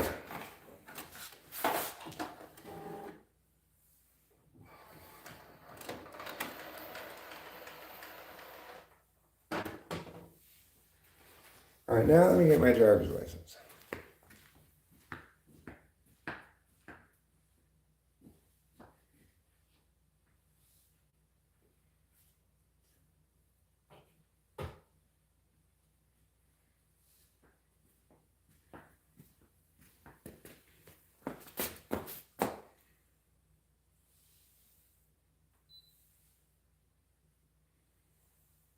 put it right there.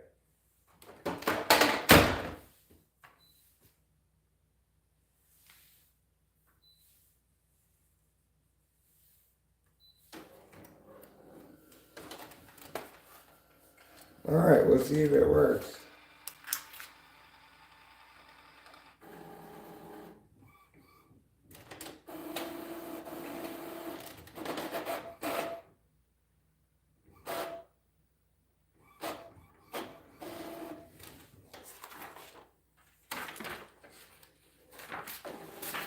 I guess I put it in the wrong place.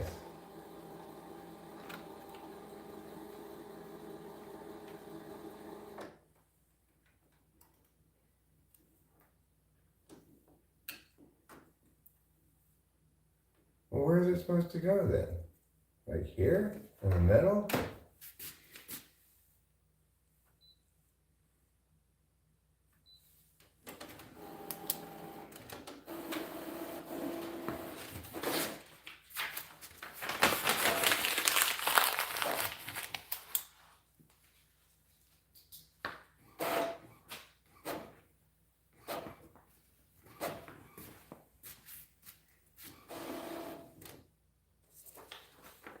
There we go. That's better.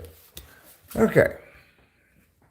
Now I really do have everything I need to put in this envelope. Just need to double check that everything is filled out. Hi, Aditya Kaushai.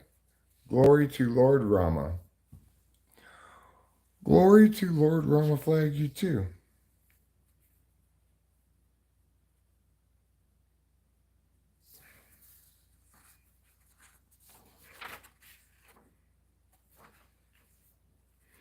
Well, they're all out of order now. That's not good. How did that happen?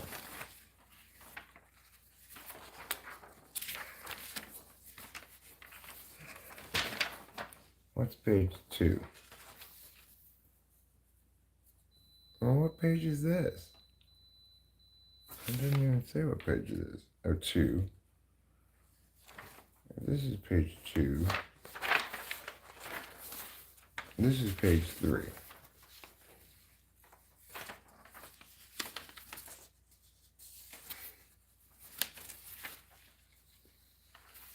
This is 6, 7, and this is 2. Because I'm only filling out this, right, here we go, in this order. All right, there, I got it. I got it filled out now. Now I need to fold it like this, and then like this, so that it fits into an envelope.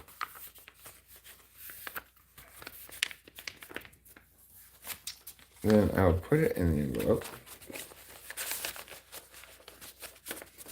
with my pudding hands. There. Next, I shall seal the envelope by licking with my tongue.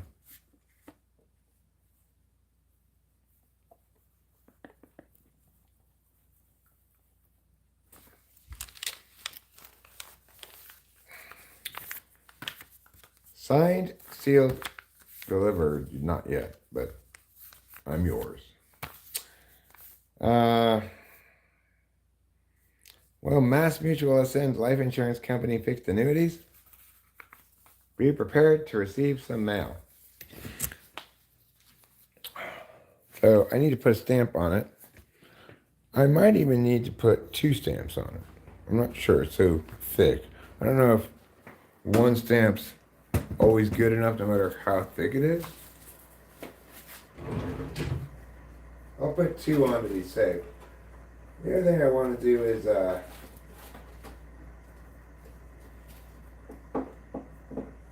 this end is sticking out. I don't like that. So maybe I'll get a small piece of tape.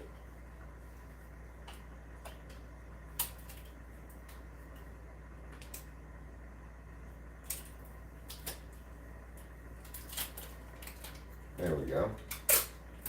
Small piece of tape. And a slightly bigger piece. Now I get a small piece of tape. I just before had the discard tape. That small piece of tape here.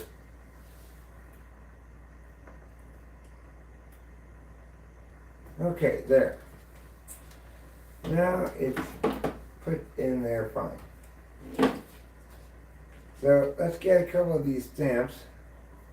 These stamps have pictures of the American flag on them. I'm going to put one, and then I'm going to put two stamps on it because it's so thick that it might need two stamps. And then lastly, I'm going to find my little stickers. I don't need this. Find my little stickers that have my return address on them. Here they are.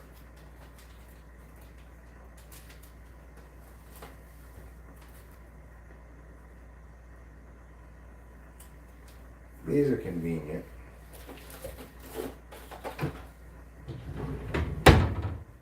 Look, it's ready to go.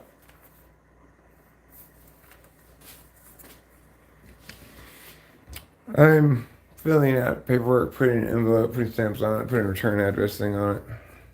Now I'm gonna, do I have time? It's 12:15.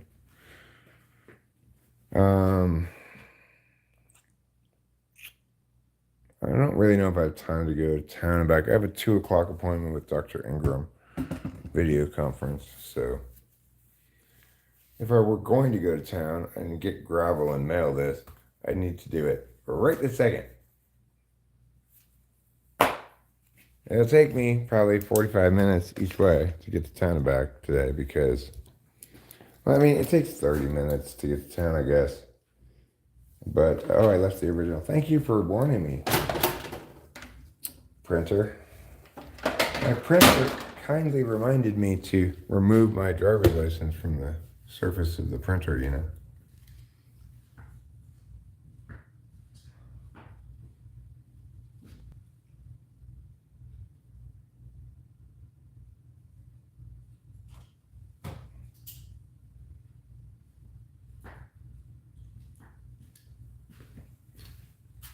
Okay.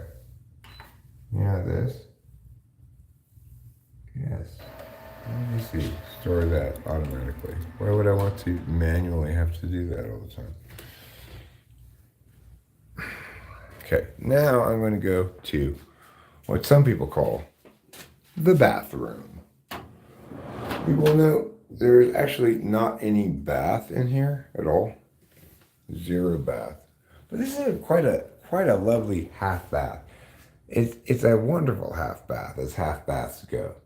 You know, it's like it's roomy enough. You don't feel like incredibly crammed in like you sometimes do in a half bath. It's got a nice tall toilet and a good sink. It's got coat hooks on the back of the door. You know, everything you need in a half bath. It's my preferred bathroom in the house, even though it's the half bath. Like the master suite, quote unquote, although they don't call it master anymore. Primary. Apparently calling it the master bedroom is racist. Endorses slavery. Slavery's not racist. Yeah, slavery is so racist. No, in fact, slavery is not racist. Humans have enslaved each other all throughout history for all kinds of different reasons. With all kinds of different bullshit justifications. You have to be the slaves because who cares what comes after the because?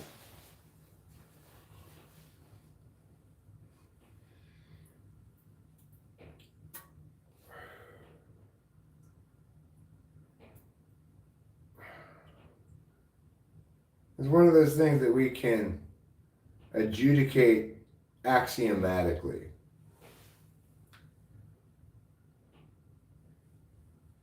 It's a sign of humanity's progress that we no longer have to argue about whether slavery is wrong.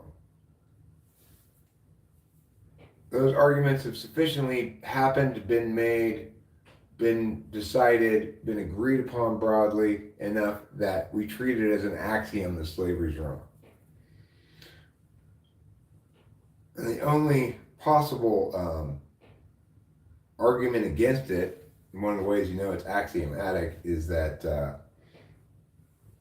the frame's wrong. That, in other words, moral relativism is the only possible answer to slavery's wrong.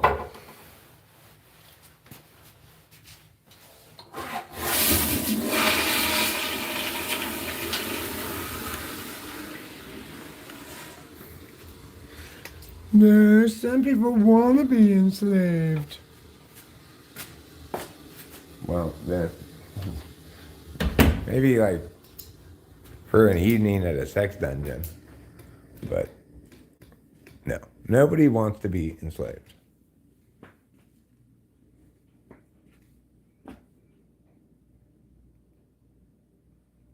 This is wrong for teleological purposes. They can work harder at real jobs. They will work harder when they'll be more productive when they're empowered to profit from their own productivity.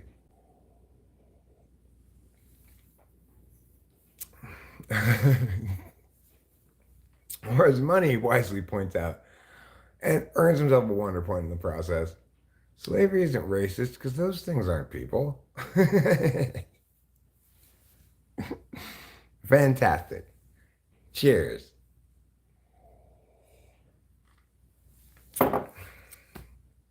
Well, I delayed too long doing the paperwork, and now it's too late for me to go to town before my doctor's appointment. So I'm just going to have to, instead of going to town, I'm going to have to stay here. I mean, what slavery is, Jeremiah Fix, is somebody using a gun or sword or whatever to force you to do labor for them. That's what slavery is. The idea that, we like metaphors a lot, obviously. Oh, it's wage slavery. That's as oxymoronic as you can get, right? If you voluntarily take on a job in order to get paid to do what they ask you to do, that's the opposite of slavery. Getting wages falsifies slavery, right?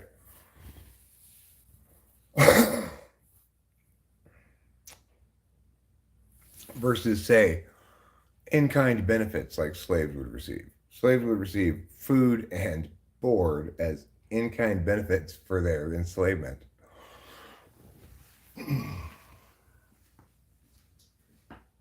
No, Jeremiah Pinkley did not wash my hands, but now I'm going to because I'm going to suck it.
It's like, when people they're talking about how evil corporations are or whatever, and then they talk about like, what about like sweatshops in Bangladesh? Talk about something requiring me to say, check your privilege, please. And her call, the people who work in these Bangladeshi sweatshops have nevertheless chosen that as the preferable alternative for them to whatever other alternative they have. For you to presume to take away that preferable alternative from them because you don't approve of the working conditions or whatever is the most fucking privileged, fucking just dumbass bullshit ever. Skylar Body. Who are you, Skylar Body, and why are you sending my wife stuff in the mail?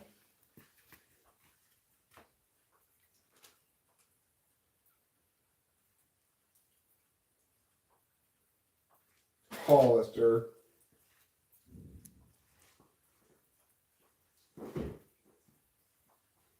I don't know who this Hollister guy is, but he's got some nerve sending my wife some package. He's obviously trying to get on her. Hollister. Unfortunately, I only have his first name, Hollister. But I will track him down and figure out who he is. It's probably like Hollister Jameson or something. Probably has a yacht or something. I once used a click farm in Bangladesh. What's a click farm?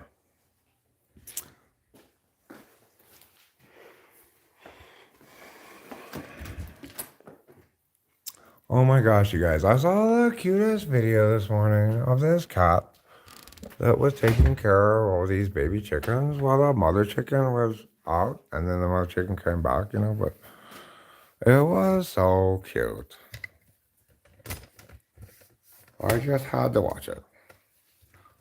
Because when I saw it start autoplaying on my feed, I was like, oh my gosh, the little chicken is adorable.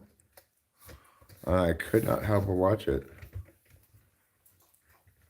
And indeed, those little chickens were so adorable. Okay. So I don't know if you guys heard, but Rusmus is going to have himself a little chicken. I hope he teaches it how to play the drums at a young age.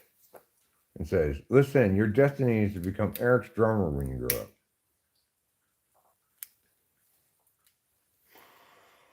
Someday, Rusmus, still I imagine someday, that we're going to world tour as one of my songs just pops, goes number one world single or whatever. Then I'm going to be able to go on a world tour. And guess what's going to happen? You're going to be like, sorry, I got a small child. I can't be gone that much. That's what's going to happen with Christmas. I'm sure he's not still here, but that's what I have to say to him anyway. We'll try to schedule accordingly, You can still go out. We'll keep the tour shorter, do 2 weeks at a time. Give you 2 weeks back with your family in another 2 weeks. Or you bring your baby with you, We can find a box backstage to leave it in or something, Assign a roadie. Hold this baby while we rock out.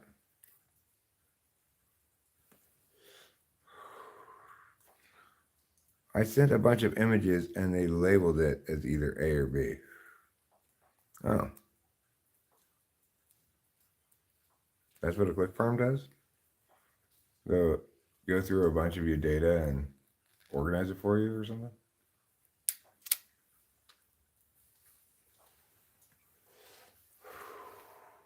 But I guess you got to give them precise instructions, huh?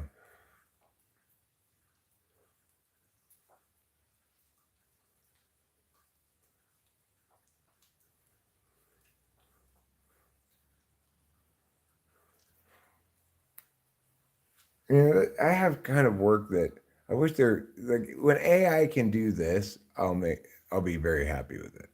Like on my document set list Bobette list, I would like every single song on it to be formatted such that it fits on one page, such that I can see it the whole song at 75% zoom. But in order to get that to happen, a lot of times you'll have to organize the page into it into columns. But if you do that, you organize the whole document. So you end up having to or put a table in to make two columns, or maybe even four boxes, to put in the things and make sure it because if you need to use both halves of the vertical page, right? If you're going to get it all in. Like I explained that to AI, like go through this and make these things all formatted using tables and font sizes and such, so that every one of these songs fits on one page. Then AI will truly be useful.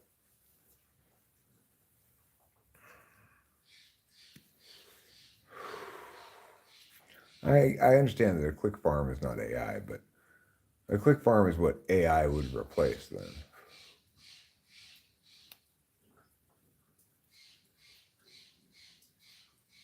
I wish I had an app that did all kinds of sort of data processing for me.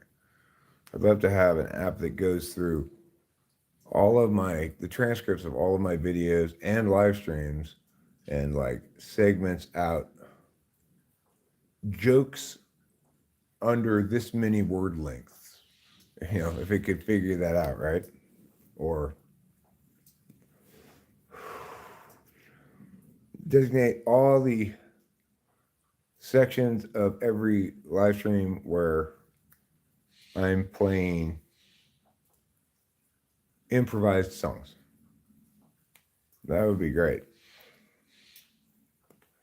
I'll be getting close to Magic Sky Friend. Magic Sky Friend is something that I pined for maybe 10 years ago. I was talking about it. I don't know how I wanted one of the Star Wars flying balls to fly around me, videotape everything, record everything I say, write it all down, transcribe it, organize it for me, and all that kind of stuff. Like I want there to be an app that basically says your metaphysical life, and it doesn't just organize everything you're saying and whatever, but it links it to certain frames. Like here, here's how many times you've commented on the subject of truth, and here are the predominant themes that you hit. Um, Here's whether it links consistently or inconsistently to your expressly stated values, shit like that. I would love to have an app that does that because I have so much data that I've generated, so much content that I put out on the internet, and unavoidably, even if I'm producing um, one gym per ton, right? There's got to be a fair number of gyms in there. But how does one go through all that data and render it from um, pay dirt into gold? One doesn't if one is Eric.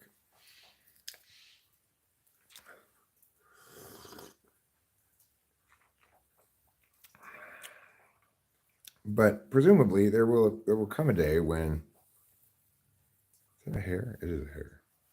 There will come a day when the processing of vast quantities of media output like that will become much more sophisticated and automated, And at that point, I would love to do very little work and have like cut segmented out of all my videos shorts of highlights that I don't have to go through and manually select, but that are reliably representative of um, genuinely representative quality.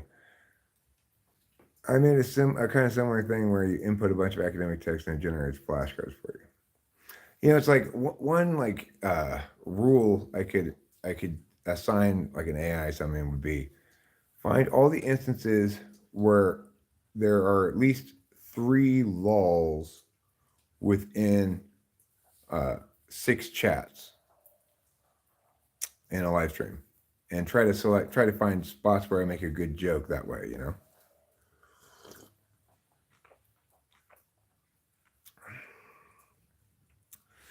Well, I mean, no, my idea of Magic Sky Friend is really an expression of fourth slot SI.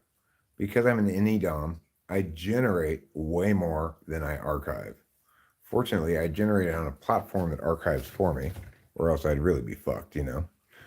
Living in the olden days of the NTP must have been just like constantly getting fucked in the butt.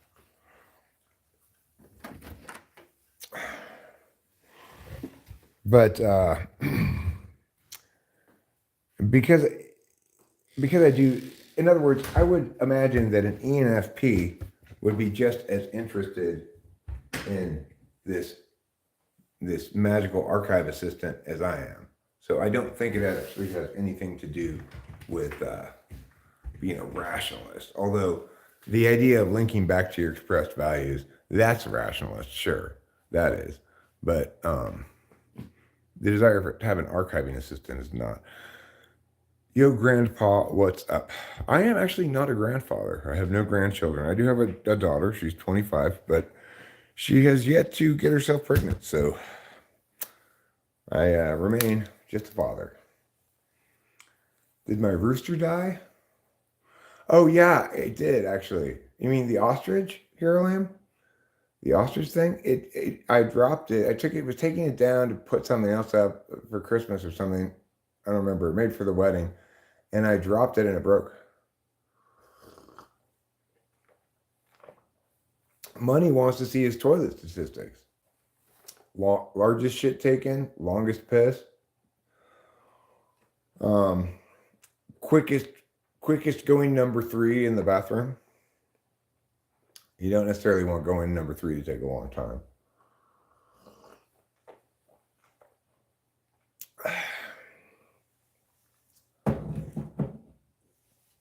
But I actually really like, I think that's like if I could get AI might currently be able to do what I just described, you know? Say, go grab the transcripts of all these live streams and identify the spots where there are at least 3 either lulls or ha ha ha. I have to designate a number of things though. You do remember your longest shit though?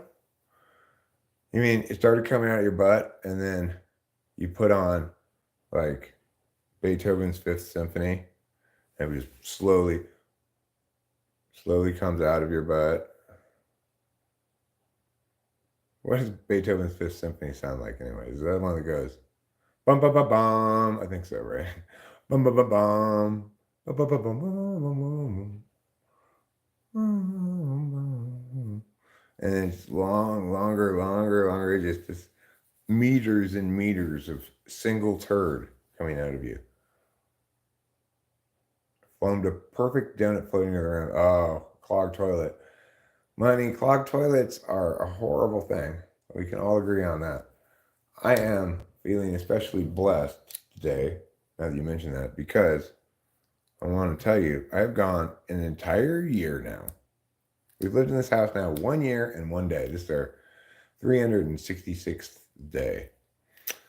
56, 350. How many days are there in a year? 356. So this is our 357th day in this house. And in those 357 days, despite having a wedding here, Christmas party here, Ruben and Keisha staying here, Rachel and I living here the whole time, you took a picture. Wow. Money, that's going the extra mile. I appreciate that. Not something I would do, but I appreciate that you went the extra mile there. Anyway, in that year and 1 day, 365. Okay, so thank you, Lou. I forgot what the number of days in a year was. So 366. This is day 366. I was right the first time. And how many times have I had to plunge a toilet since we've been here? How many times has the toilet clogged since we've been here? 0. It was like a weekly, at least a weekly experience in Arcadia. The plunger and I were good friends. Good afternoon, Rachel Strauss. Today I am celebrating the fact that we have gone a full year without plunging even one toilet. What? You managed to poop and pee for an entire year? Two people poop and pee for an entire year? Plus all the gas we've had? And not had one single instance of a clogged toilet? What kind of crazy universe are we living in, right? When does that happen?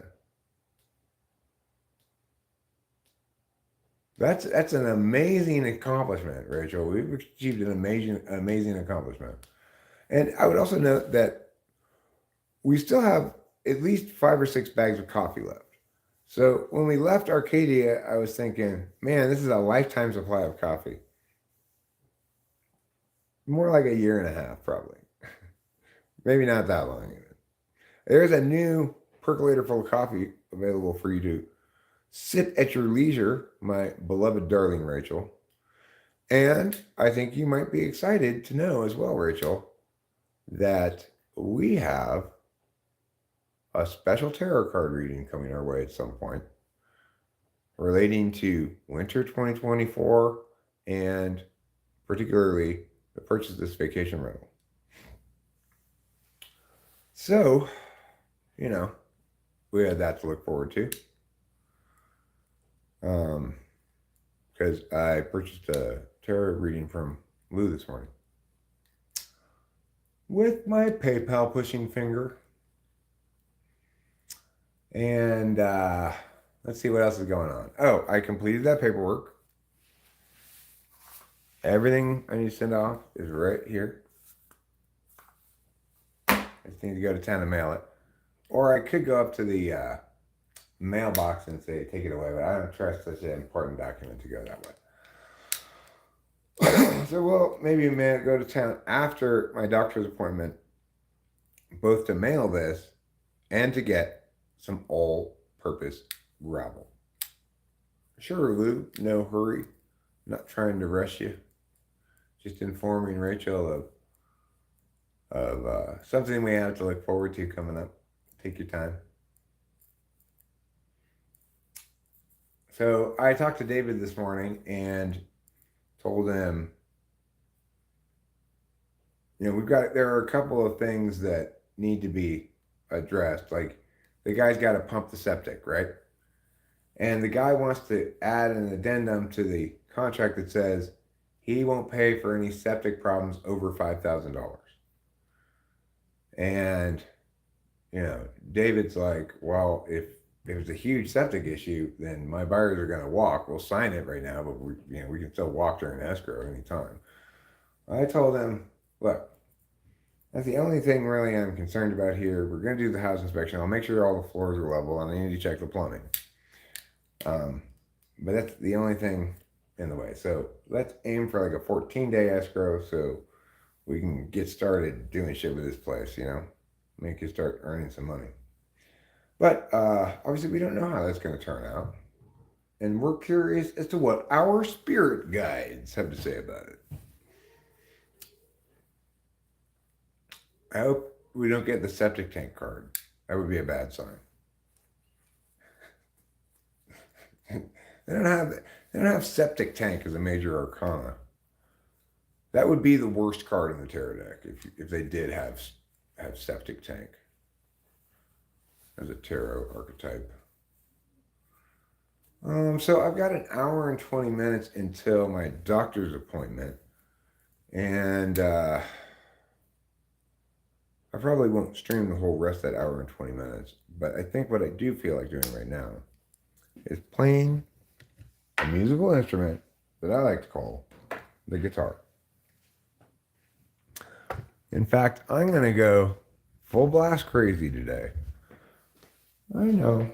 You might say, Eric, but you're the most sane person I know. That's true, I am.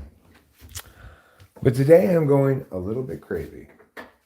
Oh, one way I'm going crazy is first I'm going into the wrong closet. Could anything be crazier than the wrong closet? Oh, wait, no. Never mind. It is the right closet, or right enough. So, let's get this thing. Rachel's awake. Might as well. Boba Fett's always calling for this. He's going to be upset that he's not here during the one time that I actually do it. I'm going to plug in the guitar into ye old amplifier.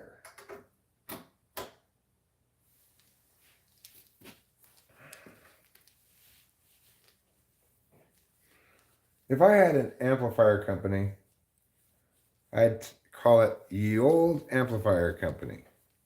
But I'd spell old with an E on the end.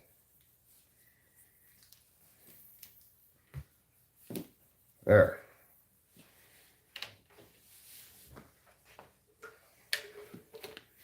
That's something that I wish I had gotten into at some point. Is, did I do it again? Eric, you're fucking tard.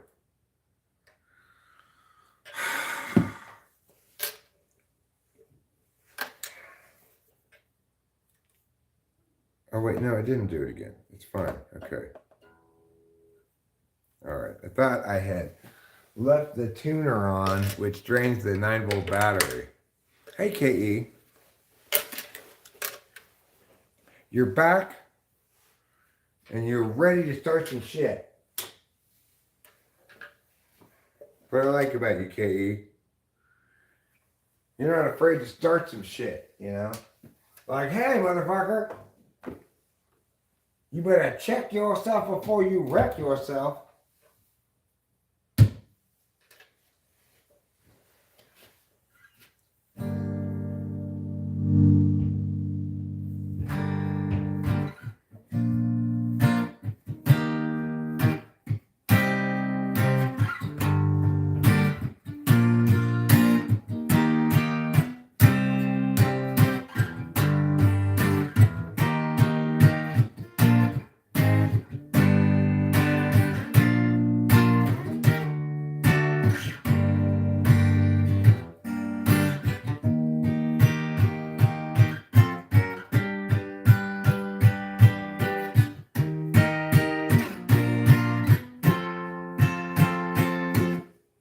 Okay, good. If I could write a song to make you fall in love, can I join in? I'll make you a song. Well, not at the moment because I'm not set up for people joining me.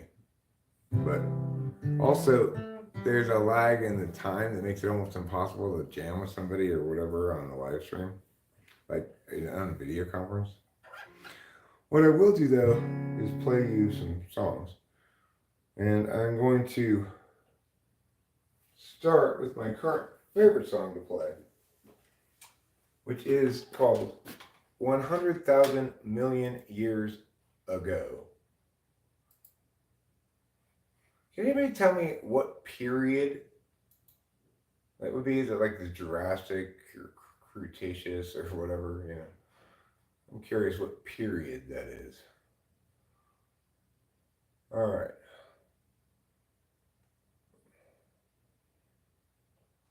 So next I need to do the thing I always have to do, which I should do first, which is put it at 75% so it's the right meow.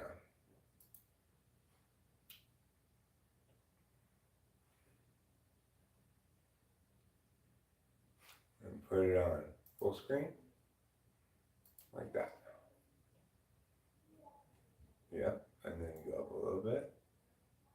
Like that. Okay.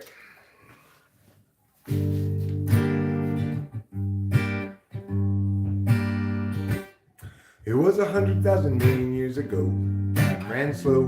Nobody at the show. Let the slabs below. Let them go. They will start to grow. More years and see. Tears gnashing through. Holy slabs kind of view. Unchangingly true.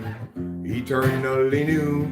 Growing the slope up is in charge today. Options large. Other ways. Take a chance now. One's quick to check. But don't get caught standing on deck. The slope presents a It's not easy stopping short, too far along to turn around. Perhaps the better course was headed ever north. Now there's a fitter force, enemy ground, enemy ground. I just played it once through, instead of twice. I kind of feel like maybe see what the distortion sounds like.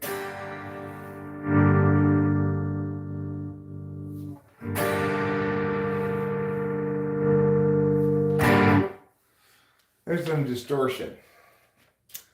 All right, let's try a song that maybe wants a little distortion. Like Amelia. That's a song that seems to want some distortion.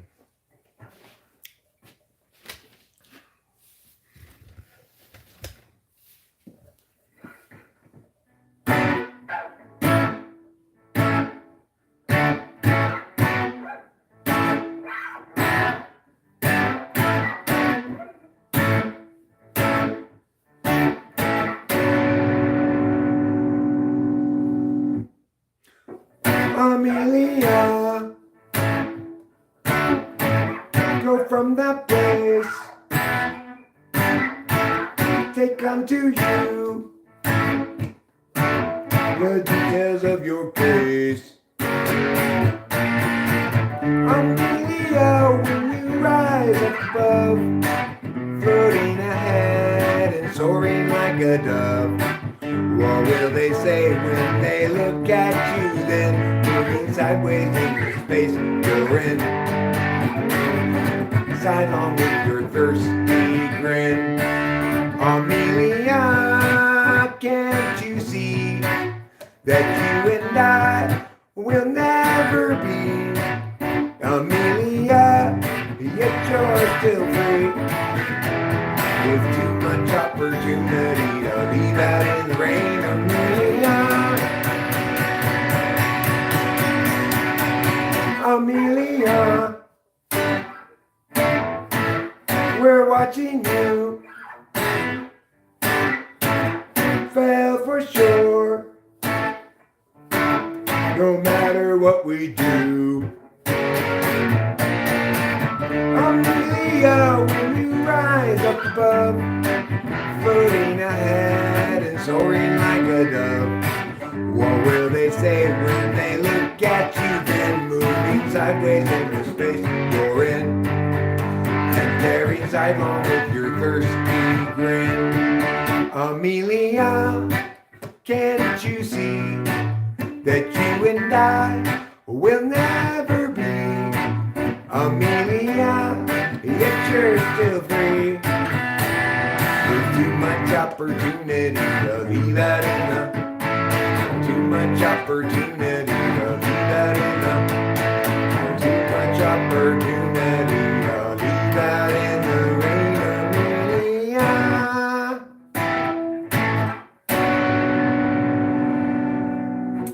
You know, I really need to practice playing with distortion if I'm going to use it, because you have to play somewhat differently to use distortion successfully.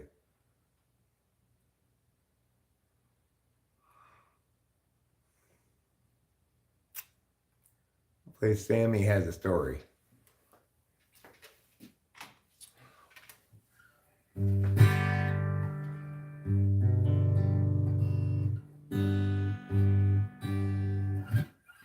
Sammy has a story that need be told, and this is a song for the open road, and such a thing must always do its job.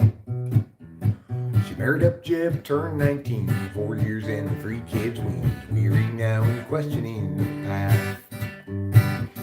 Agency outpace discretion, lacking in our courses, way too young. The urgency conferred is really just depression, making sure those underneath them always run. Doug at 25 bourbon fun, likewise Doug at 21 and so forth, well up into middle age. What once had seemed to set him free became his whole identity. Now Doug's about another drunken rage. Agency outpaces discretion, locking in our courses way too young. The urgency conferred is really just depression. They'll offer you incentives, but they haven't got a thing that's fun. Everybody panics about the kids. Lock them up with extra dexedrine. Mathematics to produce success, or impose more unjust duress. Agency outpaces discretion, locking in our courses way too young. The urgency conferred is really just depression, making sure those underneath them always run. Without consent, it's really just oppression by parasites surviving on their wages earned by lying while they feed their fear of dying. Yeah, let's feed upon the futures of the young.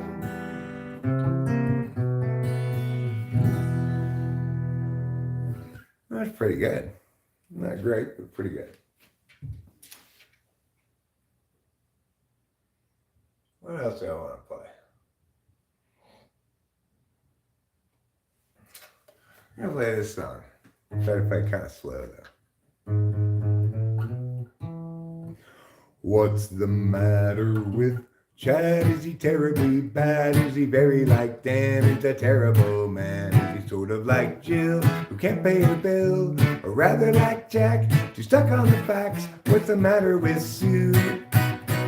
Does she know what to do if they bring attitude? Does she show ingenuity? I gotta speed it up a little bit. And she talks about you whenever we go walking. What's the matter with Bryn? Is she living in sin? She's been hanging with Jim, he's looking terribly thin. What's the deal with Frank? Stealing fish from my tank, he's colluding with you, and they're talking to Lou. What's wrong with the ladies? What's the matter with men? What are the feelings of Katie? To the coldness of Sven. They talk about you whenever we go walking. Paths that lead to lesser days. They'll spill out the overwatered path, and whoever's left that's still okay, just tie the sailors to the mast. Are you angry at Ken or Neville again? Don't bother with Kev, he's practically dead. Just focus on Bert, he's medium hurt. What's the quantity for Liz? Did she fail a quiz? What's the matter with Drew? Will she know what to do if they bring attitude? Will she show ingenuity? She talks about you whenever we go walking. Paths that lead to lesser days. Paths that lead to lesser days. Still spill out the over. Still spill out the over. And whoever's left that's still okay, just tie the sails to the mast. 'Cause each of us have much engravely sinned. Throw up the hands, stiffen the chin. Catastrophe looms heavy overhead again. Time's gone will never be again. I fucked it up a fair amount there. Thank you, Rachel. It's like I try to sometimes sing the background vocals of it and also the main vocals. It's always a mistake. Try to do that.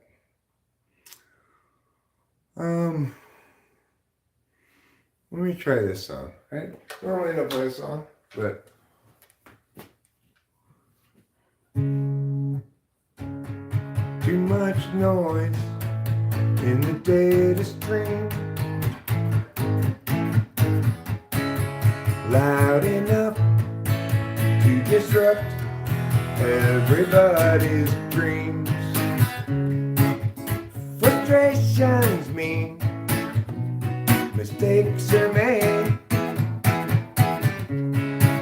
until it seems that everybody's just throwing shade.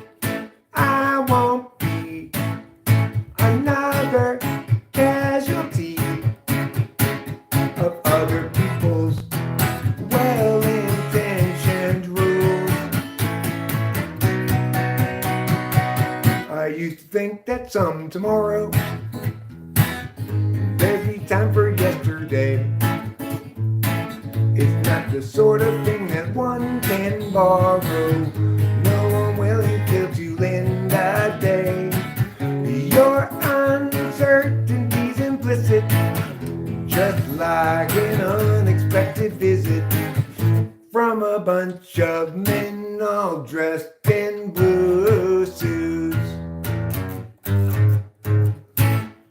I won't be another casualty of other people's well-intentioned rules. I used to think that some tomorrow there'd be chance every time for yesterday. Every time for yesterday. Not there'd be chance for yesterday. That doesn't make sense. I mean, it sort of makes sense, but it's not correct grammar or whatever. 30,000 days, too many expectations, not even worth a damn. 30,000 nights to sleep off the intoxication, otherwise you won't escape the plan. I've wasted half my days trying another's ways. Who can tell me my priorities? Is there anybody knows the key? 'Cause I'm tired of doing it wrong. I want direction and have all along. Wait until I know. Or is that just hesitation? Clarity's no good once your chance is gone. What I need to show is it so below my station. I'm tired of doing it wrong. I've wasted half my days trying another's ways. Who can tell me my priorities? Is there anybody knows the key? Because I think I'm doing this wrong. Yeah, I think I'm doing this wrong. Well, I think I'm doing this wrong. Doing it wrong. Well, I didn't play that song very well. I guess I was doing it wrong.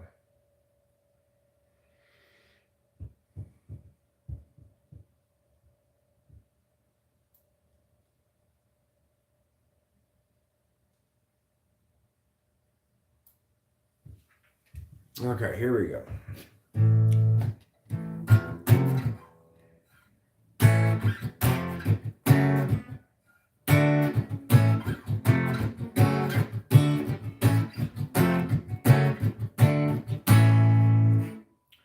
Santa Ana's from the east are blowing, driving down these mountain fires. Grand Atlanta had best be going, they had cut it down to the wire. And everywhere apocalypse hung heavy, the truck was piling up with ash. Atlanta got the dogs in the Chevy, and Grant counted out their petty cash. If times are ending, then time is bending. Flames rain down from the sky. While the dogs knock out with Grant exhausted, Atlanta stays awake to cry. 120 out, but later day, and that means cooking meat outdoors. Guy got distracted and fire got away. Now from Bradford to Arcadia they curse his name. Fire chased them west and down the incline until they reached the foothills below. Found a room cheap for the night online. At least now they had someplace to go. Tomorrow they'd evaluate their options now that their life had burned away. Alana's sister had a place in Laughlin. Wasn't really any more to say. If times are ending, then time is bending. Flames rain down from the sky. While the dogs knock out with Grant exhausted, Lana stays awake to cry. While the dogs knock out with Grant exhausted, Lana stays awake to cry. Thank you, darling. So, I guess now I'll play the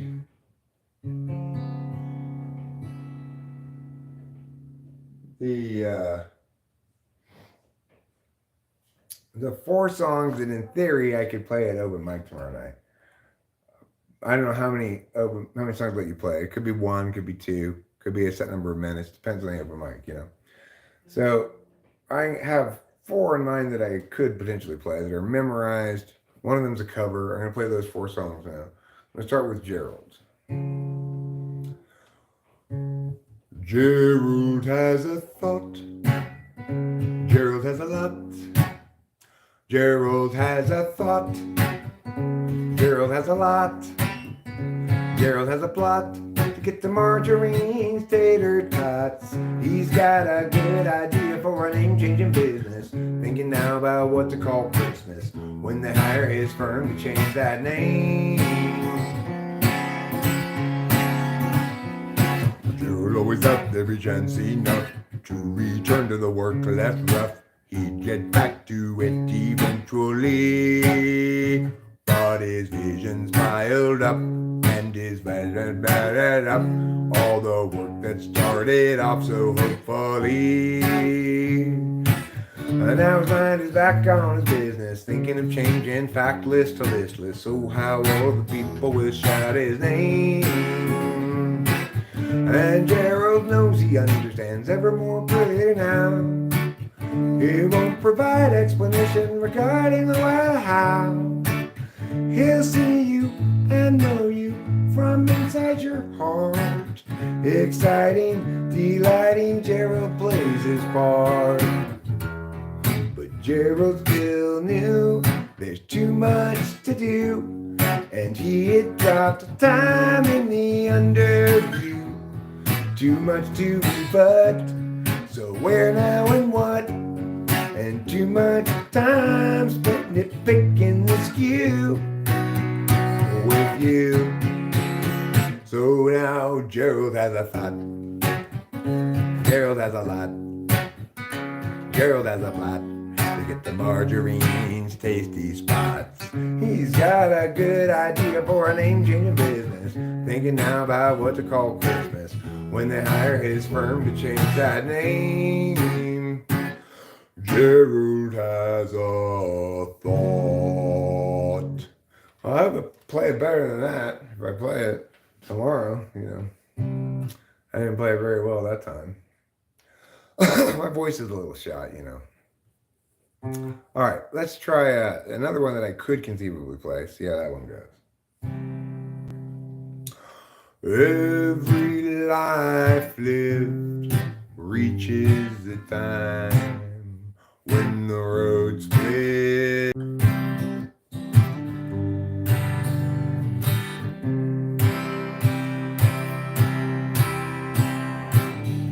There are times, dark times, times of despair, times when it's hard to feel good.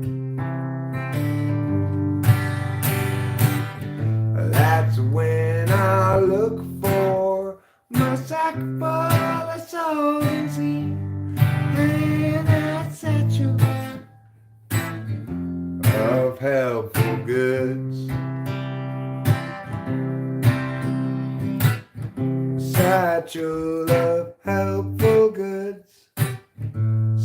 satchel of helpful goods, satchel of helpful goods. Every life lived reaches the time when the road comes to an end.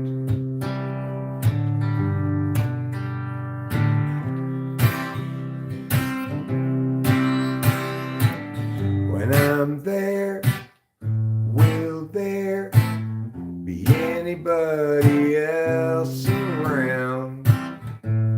Or will I travel all alone? That's when I look for my sack full of solvency and that satchel.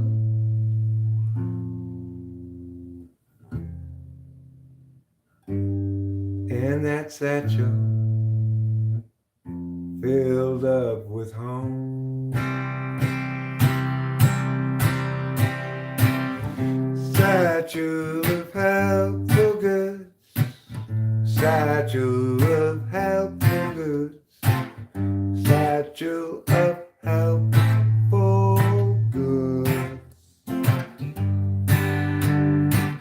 satchel of helpful goods, satchel of helpful goods, satchel of helpful goods.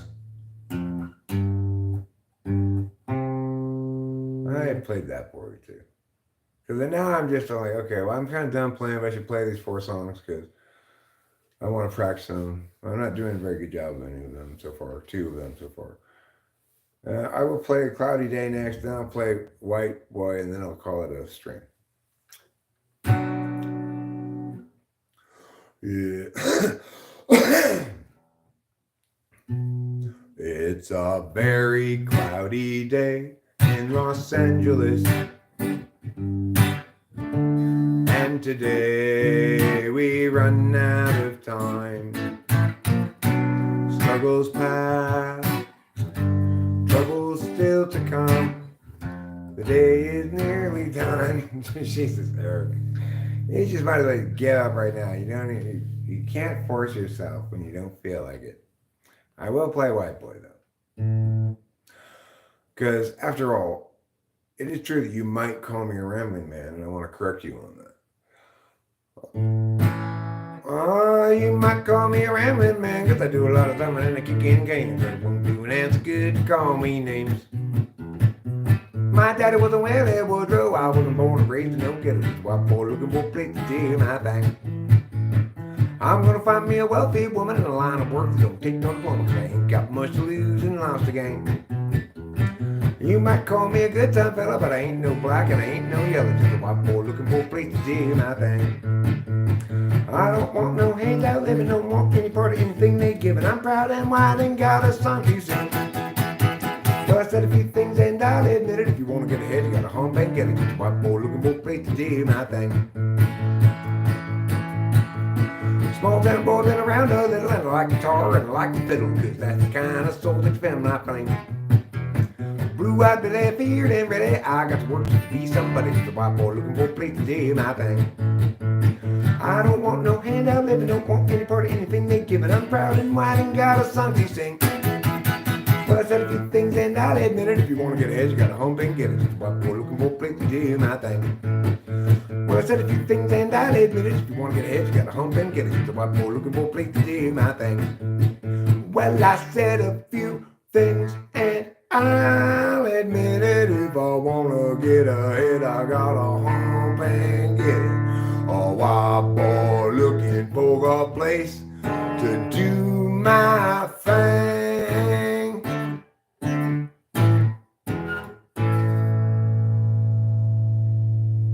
That was pretty good. That was pretty good.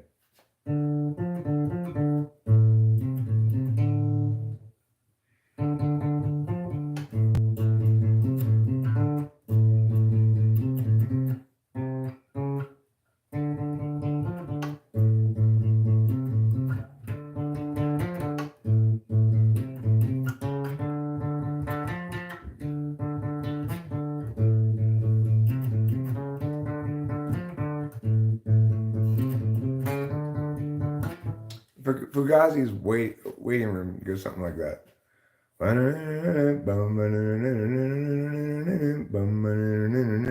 Something like that. Not quite sure exactly how it goes.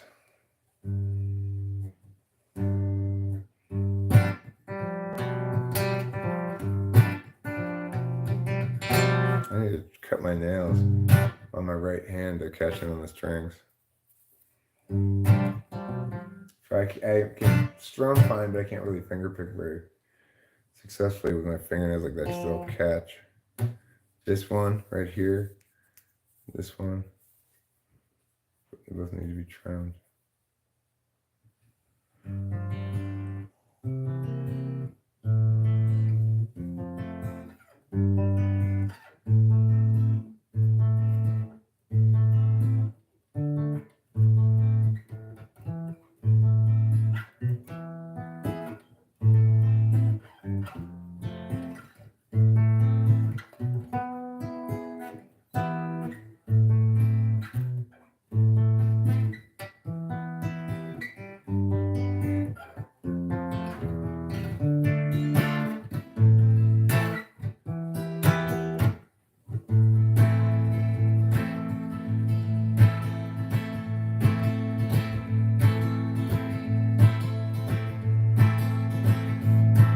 At 2 p.m. I've got myself a doctor's appointment.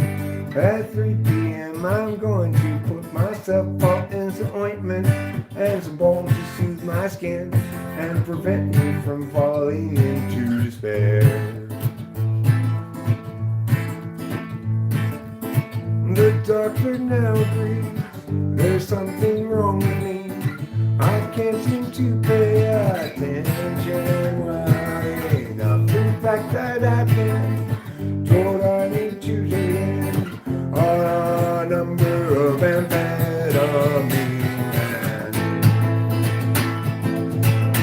I've got to go to my doctor's visit if I want my drugs. Otherwise, he'll say, get your therapy from love and hugs. And I don't think that would be good enough for me because I've got to take SPEED. SPEED. I've got SPEED. It's a disease that means you have to take speed.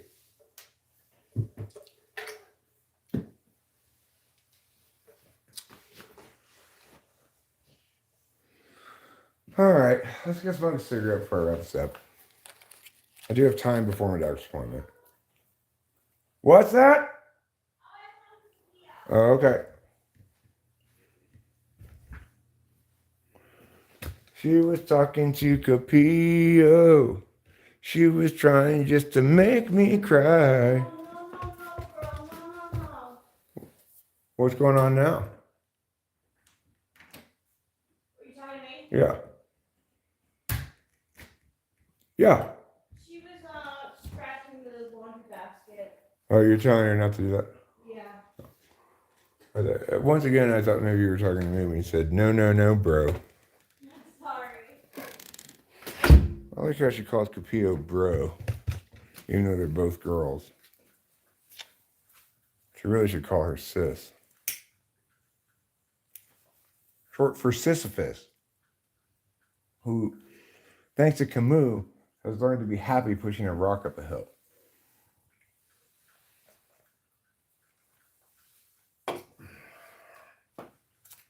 First, accept my axiom that life has no meaning.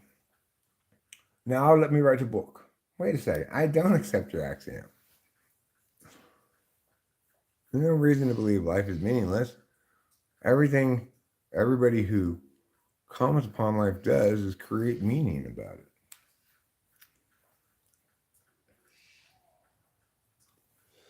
Tell you what, Camus, let's you and me have a debate about existentialism. And you got two choices here, Camus.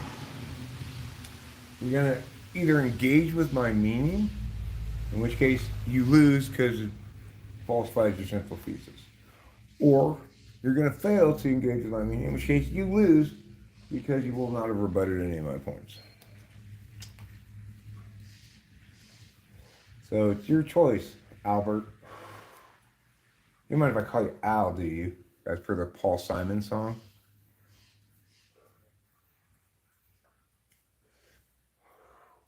But I'm a bit Camus. Shut up, Camus. You're not the only thing that can moo. Cows can moo too, you know.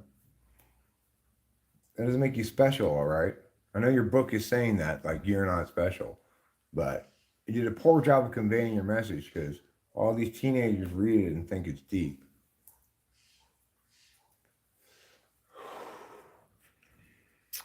What can we do about people thinking the wrong things are deep? What do you mean it's the wrong thing, Eric? It's what they choose to think. It's right for them. No, I mean, what do we do about the fact that people can never engage successfully with the topic they're engaging with through depth theater? You know, somebody came in here the other night saying he was a big fan and believer of Leo from actualize.org. Like, believer in what? Wasting a lot of time waiting for him to get to some kind of a point that he never really makes. If he does make it, it's not a real point. It's just bullshit. Like, the self is an illusion. What sort of insight is that supposed to be? Seriously, the self is an illusion. So, is my body an illusion too, or just my sense of a singular identity? The actuality of my singular identity is more or less indisputable. What's going on, darling? Oh, I thought Kevin wanted to go out. Oh, okay. Anyway, the actuality of a single persistent self across time is indisputable. You look at the video of me at 17 years old and the same guy I am today.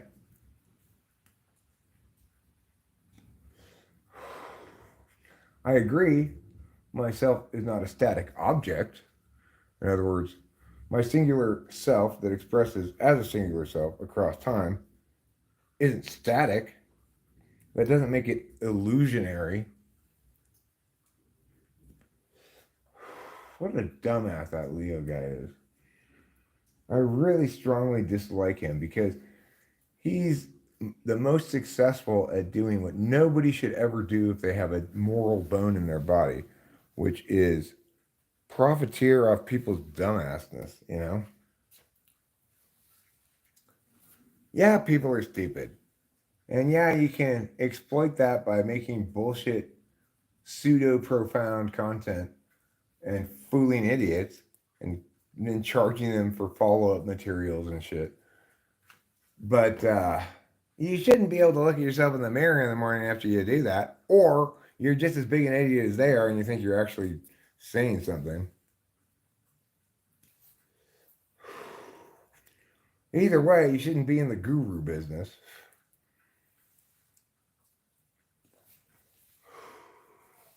Of course,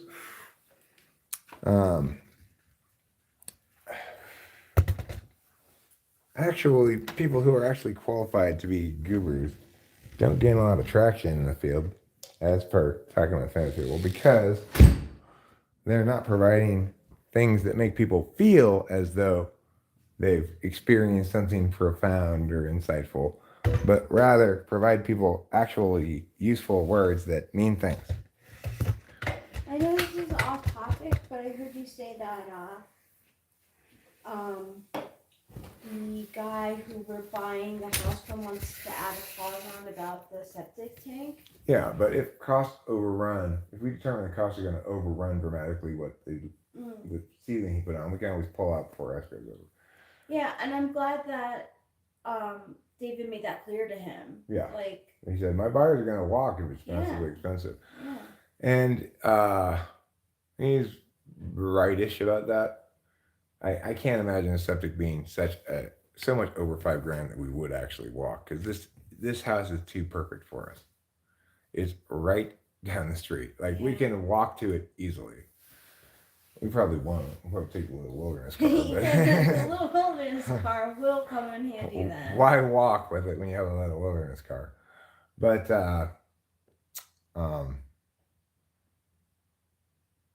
like we are, I feel about as highly motivated as a buyer can be on this one. You know, it's just you're not gonna have a house pop up on Snyder Ridge Road. It's been on the market for a long time, but I just somehow didn't see it I really. didn't either.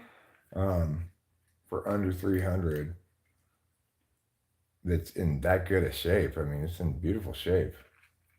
Maybe there's a big septic problem. We'll find out. I did tell David that this whole thing's contingent on, of course, the house inspection, and that for the house inspection, I need him to have the water turned on so I can test the plumbing.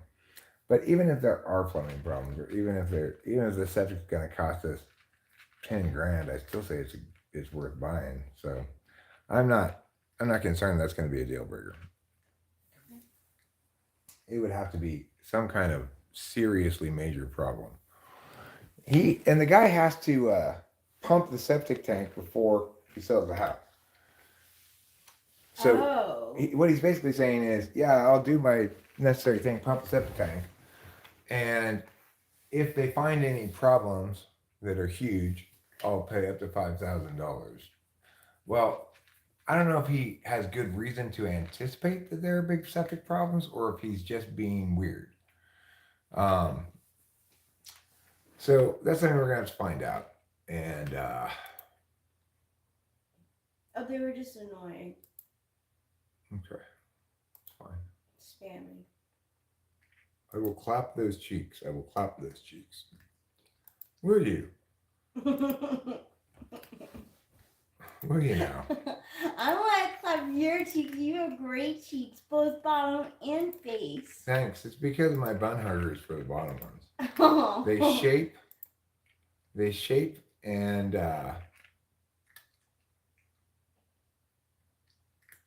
he says he's INTP, by the way. He's INTJ probably.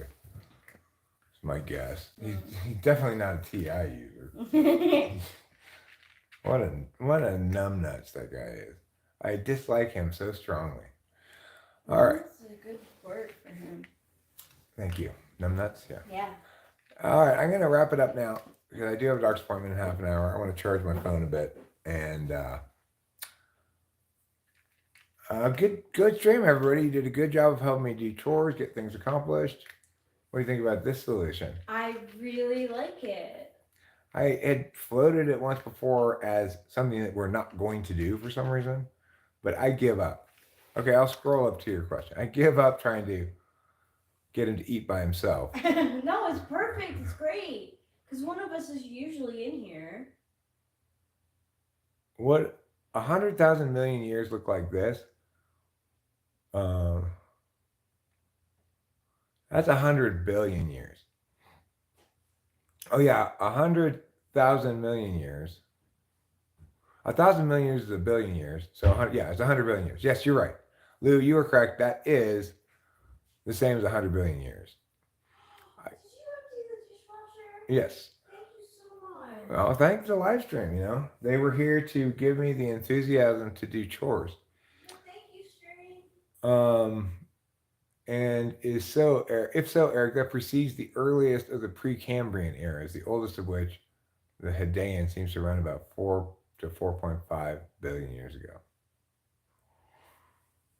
Oh, so you mean my song's wrong? Oh my gosh. My song is wrong.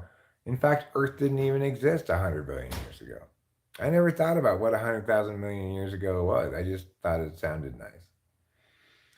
It was 100 billion years ago. It doesn't work, right? It was 100,000 million years ago. But it fits. Okay, so goodbye, good night, and good luck. And thank you to the person who said, "You're so good." Pikachu, Pauline, thank you very much. I appreciate your kind regards. Goodbye, good night, and good luck.